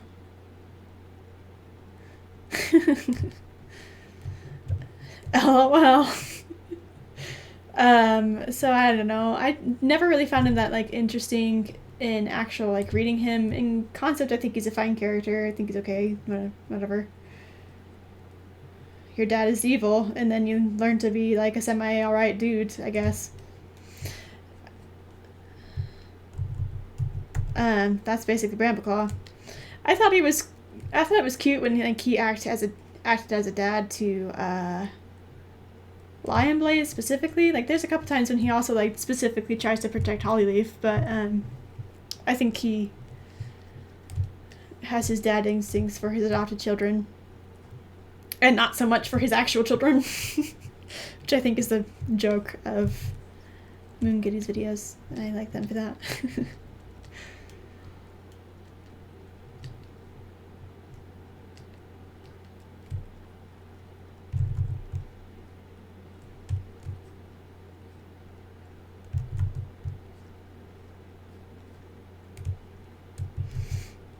Nonsense Trial. Yes, I did see that. Okay, so I haven't read any of Squirrelflight's Hope, but I have seen like the parody stuff for it.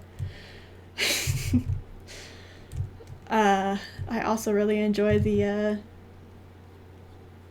go chop his dick off meme. It's funny. I think it's hilarious.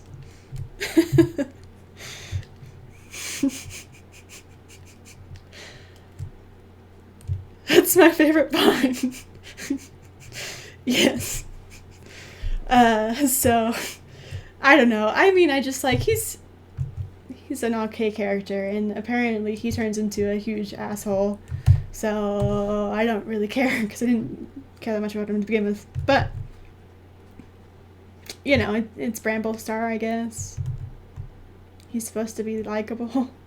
I feel like Bramblestar is a lot like Lion Blaze in that like he's like supposed to be likable and he has all these likable traits, but they end up just making him like really watered down and kind of bland. So I don't know. That's my opinion on Brambleclaw.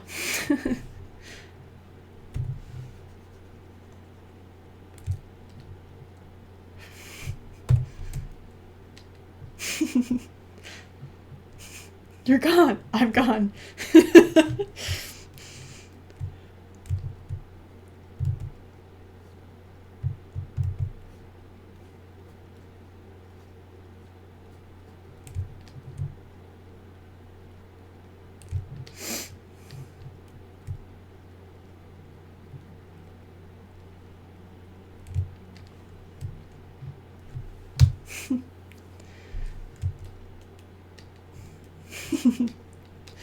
So yeah, I don't know. I don't know. I don't really care about Brambleclaw that much. There's Kat said something about 5 minutes ago that I noticed and then forgot what it was. Let me see if I can find it. Yes. Re-accuracy. I don't know. I feel like there's like a balance you have to find between like making it look accurate and then also having it feel correct. And also I'm a perfectionist, so sometimes I have to go back and fix things that I'm like, that could technically work, but just because I know that I'm going to be drawing a ground plane at some point, it's going to be harder to do if I have his foot moving all over the freaking place. Than if it was actually like acting as if there was already a ground plane. So I don't know. Yes and no. Yeah, man.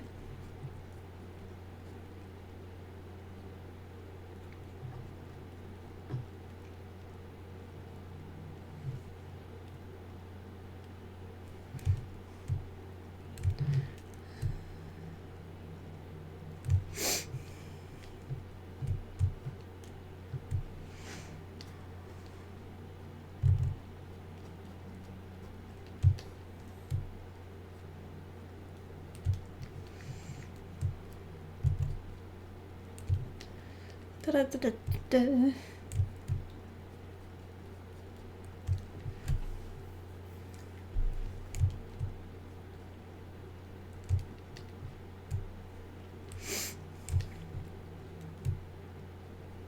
Oops. Wrong frame.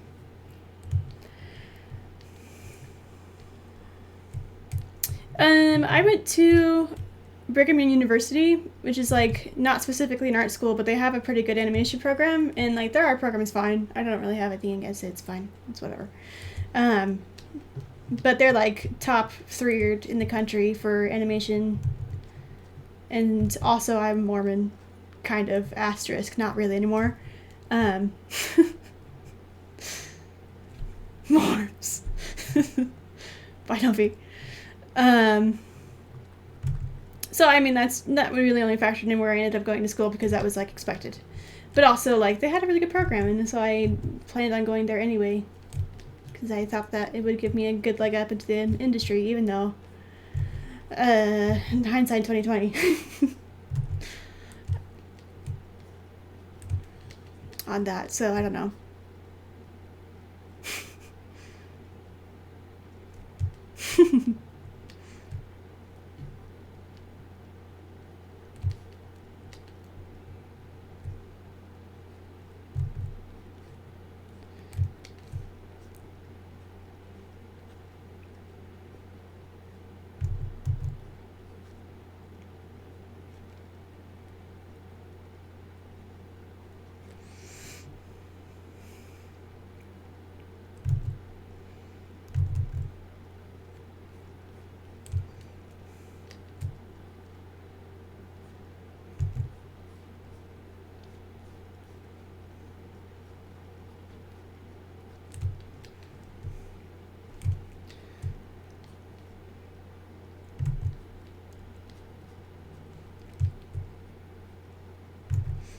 But I lost my train of thought because I was focusing on his tail.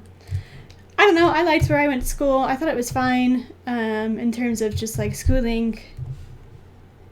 It helped me a lot. I got a pretty like diverse look into animation. And it's like more 3D based. The BYU program is. So you spend a lot of time learning how to do like Maya and you do some Houdini stuff. And I don't know, you do like a lot of 3D things. So I learned how to like actually model a character and rig it and then animate it. I learned how to do procedural shading. I learned how to do procedural modeling. Tongue doesn't want to say that word. Procedural modeling. And I learned how to do a little bit of lighting, not very much. You kind of like are just expected to learn that somehow along the way. I have a bunch of friends who are like texture artists and lighters, but they mostly did that in their free time. And like because I'm a storyboard artist and they don't technically focus on that, I also ended up doing a lot of that in my own time.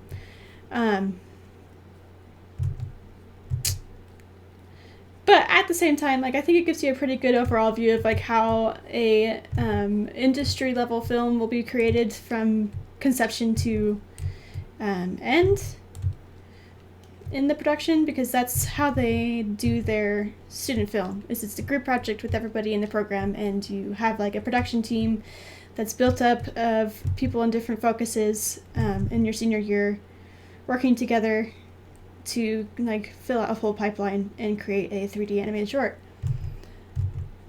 And for what it is, like I think the BYU animation program does a really good job. They're like consistently in the winning student and academy awards, and they do a lot of hard work to make sure that people get placed in the animation field. The only reason that I am not is because I am no longer Mormon. And that is a long story. So, I'll just cry my tears by myself in the corner in Colorado and hide my shame. It's fine.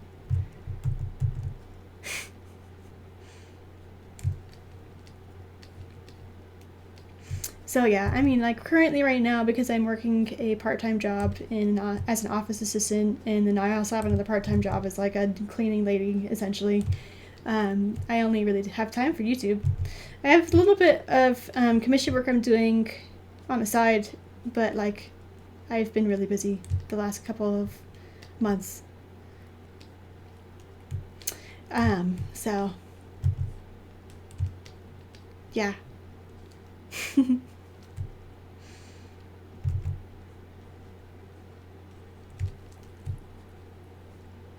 Anyway, yeah, I don't know. Have fun. Darkstalker. It's, yeah. Thanks for coming to the stream. I don't know why the last topic was so, I don't know, dark. Don't ask me personal questions.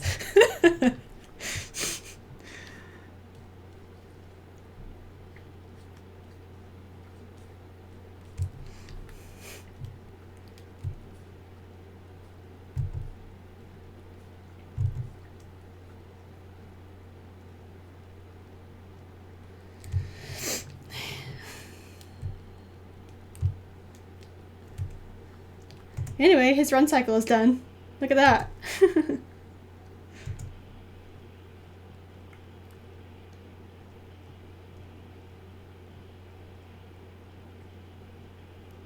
Not bad.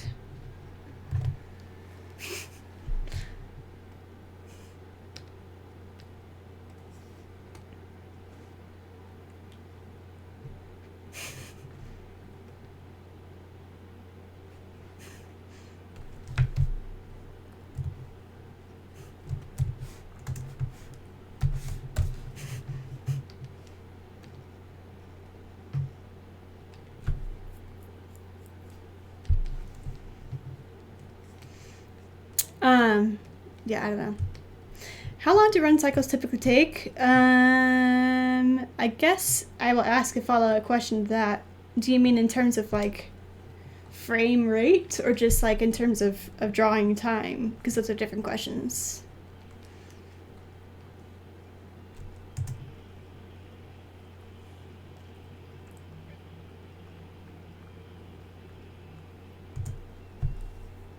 In terms of both.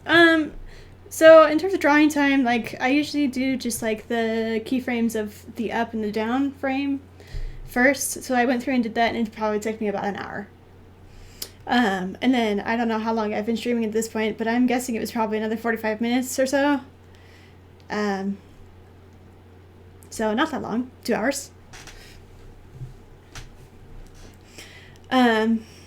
And that's like, I didn't actually reuse any frames. I redrew everything that I drew. And so technically, if I wanted to do a single run cycle, I could probably have it done easily in an hour. I think I fixed the ground plane. I tried. I think technically everything after this paw step is on the same ground plane. But because this one looks weird when I shorten the shoulder, I don't want to do it. So I haven't. I could technically try and like go like this and shift everything up, but that also looks weird, so I'm not gonna do that. I'm not gonna, no. That one will be off. Everything else I think is on. But other than that, I think Breeze Palette is completely in between. Roughed, animated. So we'll do a run through. My device battery is low. That's good to know. Yeah. So now I just have like all the background characters, and I think the ones that I am like detailing pretty intensely is probably just like Broken Star and Tiger Star, and then I don't know the other ones. I'm probably gonna try and like having them in as little as possible, because that's a lot to do. I have limited time. I oftentimes make these parts way bigger than they actually need to be, and I need to stop doing that because I don't have time for it.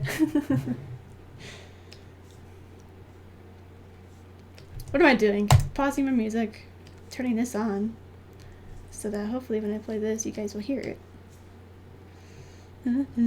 Anyway, go. This one is 297 frames. So, just under 300.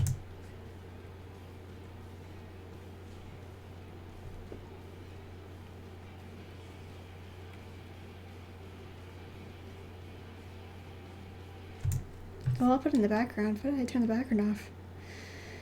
Because I think at one point I was like, I have to make this all look good. Where's my white? There's the white. Maybe. Question mark. No, this is the white. There we go. Alright, here we go. Redo.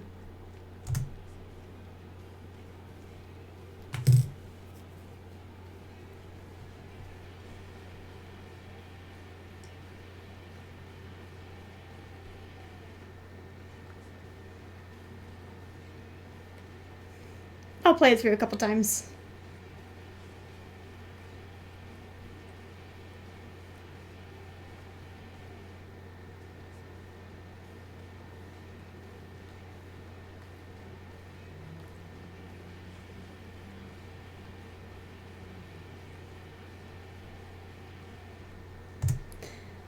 Anyway, so that's where we're at.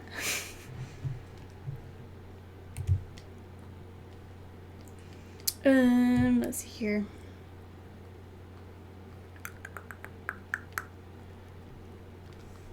I'm gonna go back here and turn that off and play my music.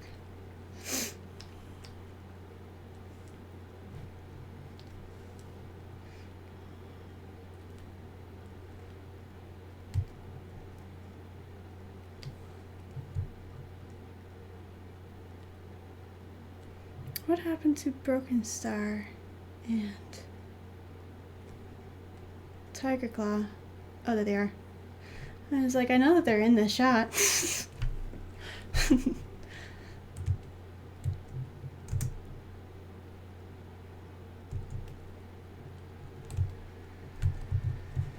Okay.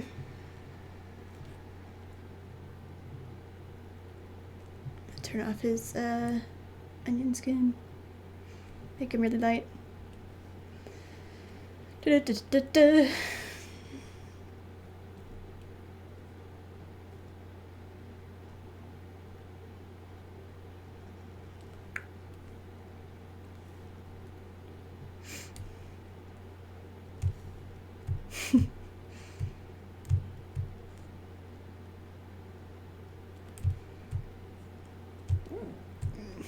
Oh, I forgot to answer the rest of that question. It typically takes me 2 hours, I guess, to do this amount of run cycling, and usually I like try and have a cycle space out to 6s or 8s, depending upon usually the beat of the music and what I think needs to look faster or slower. It's easier to do a run cycle on 8s because then you can break it down into halves pretty easily. If you do it on 6s, then you're going to be doing a in between with 2 frames instead of 1, which is harder to do, but I've done it so many times I'm used to it. It's typical, I don't know.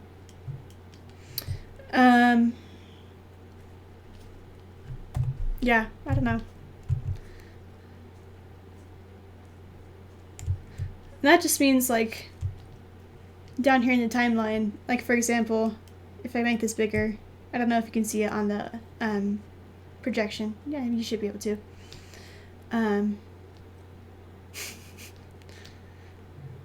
The space between these 2 frames is 8. There's like actual 8 instances that the computer is processing between this image and this image. In the storyboard specifically, which is only seen between Breezebelt's head for some reason, but there will be differences. And so when you're doing breakdowns and then key, like in-betweens, you would just put a breakdown in the middle of that, so you would have 4, and then you would break down in the middle of that, so you had 2, and that's very easy to do, and because you only have the image in front and the image behind it, you're trying to make a middle image in between. But if you're doing on 6s, then when you break it down and you're doing 2s like I usually do, then you have 2 images between that you have to draw and just like kind of know that you're fitting 2 images in between there. In your in-betweens. So it's not a perfect middle image. It's more like a 1/3 image. If that makes any sense. I don't even know if it does. How much does CV Paint Pro cost and where would you find it? It can be downloaded onto a laptop. Yes, it's a software program, so that's typically where people use it, is on computers and not tablets. I don't even know if you can download it to an iPad, who knows? And you would find it on their website. I would just search TV Paint, and then they have a website, and they have different packages. There's the Pro that I'm using, just because I'm spoiled, I guess. I don't know. And then there's a smaller package, I think, that you could get, and it's a little bit different just in terms of like what's offered. You have to decide what you think you need, and it will have pricing options there. And I think it's actually in terms of euros, or at least it was when I bought it.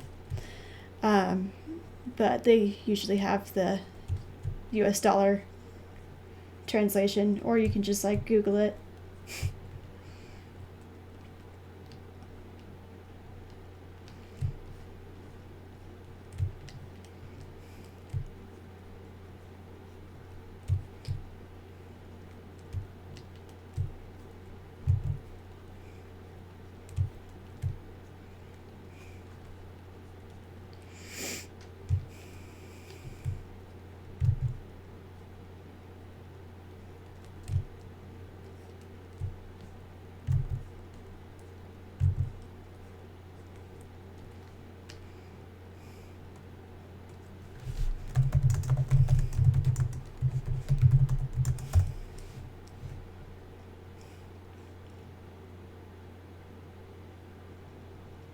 Just like a quick Google search, I see that TV Paint Animation 11 Standard costs $305 US. We went to their website under their price list. Let it load. The Pro Edition is listed as €1250. So then I would go to Google and be like, what's €1250? Because I don't know. Thank you, Google, you're great. It's a lot of money. It's more money than I paid for it. Get the standard version.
I don't know if you could hear my back popping, but that was what that was.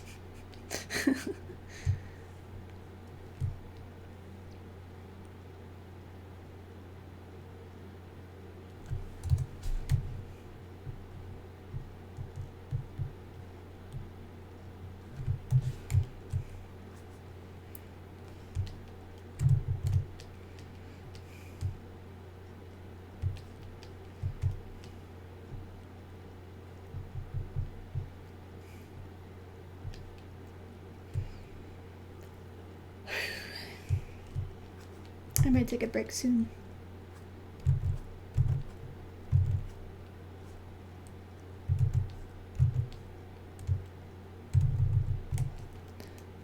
This purpose art's just like a weird shape, and I had to think about it, I think. What I wanted to do.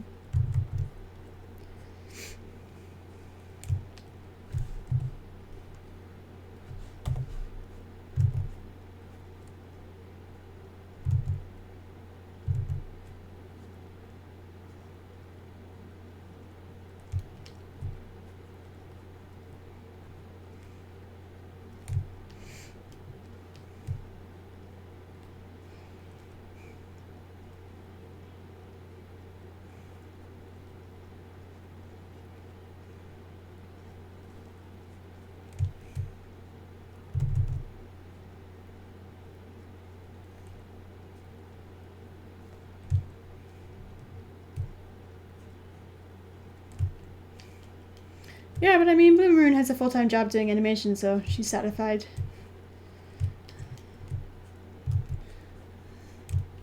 If I had that, I probably would not have time anymore.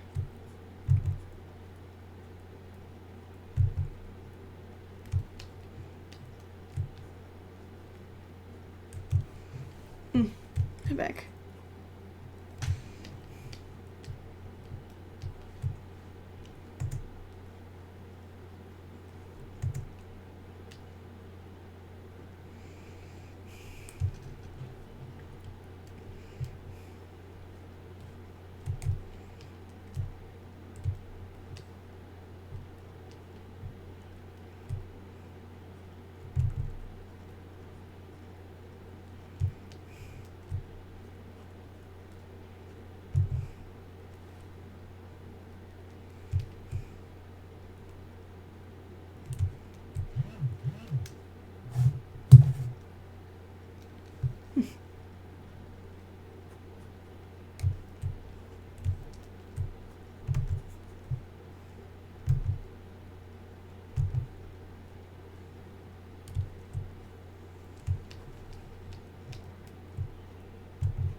I don't know.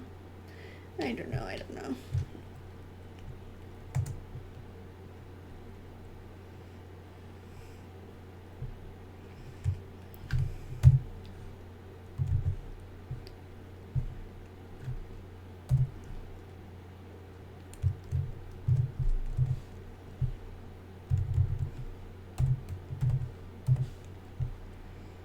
I said N. Sometimes my computer does not listen to me.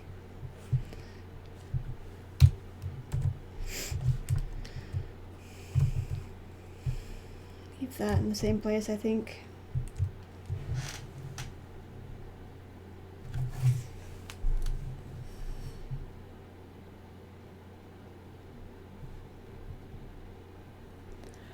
Read this text message. What is this about?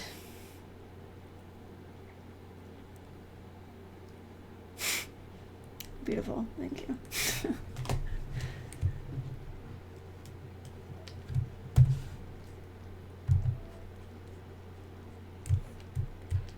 Oh, my tablet died.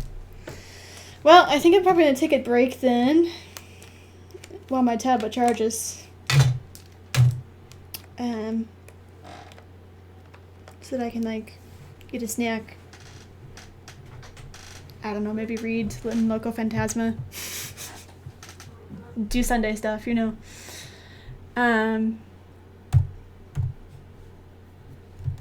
Save that. So for now, I think I'm probably gonna step out of the stream and say goodbye. I will probably play this through a couple more times without sound, just so that you can watch it again if you want. I don't know, I haven't changed much since last time, but if you're new and you're like, what are you doing? Here's what was happening until I'm finished. Actually, let me turn up the opacity on Breeze Butt. There we go.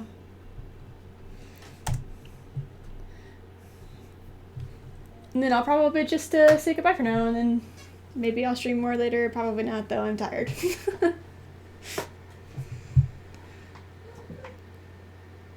Sarah!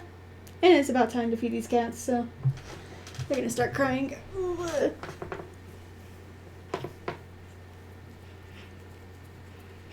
Smell your sticky armpit.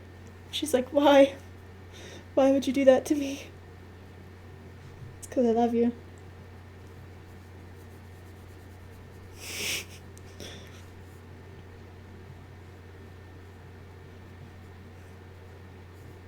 So yeah, thank you for coming to stream. Have a good night, guys. Enjoy your Sunday. Bye.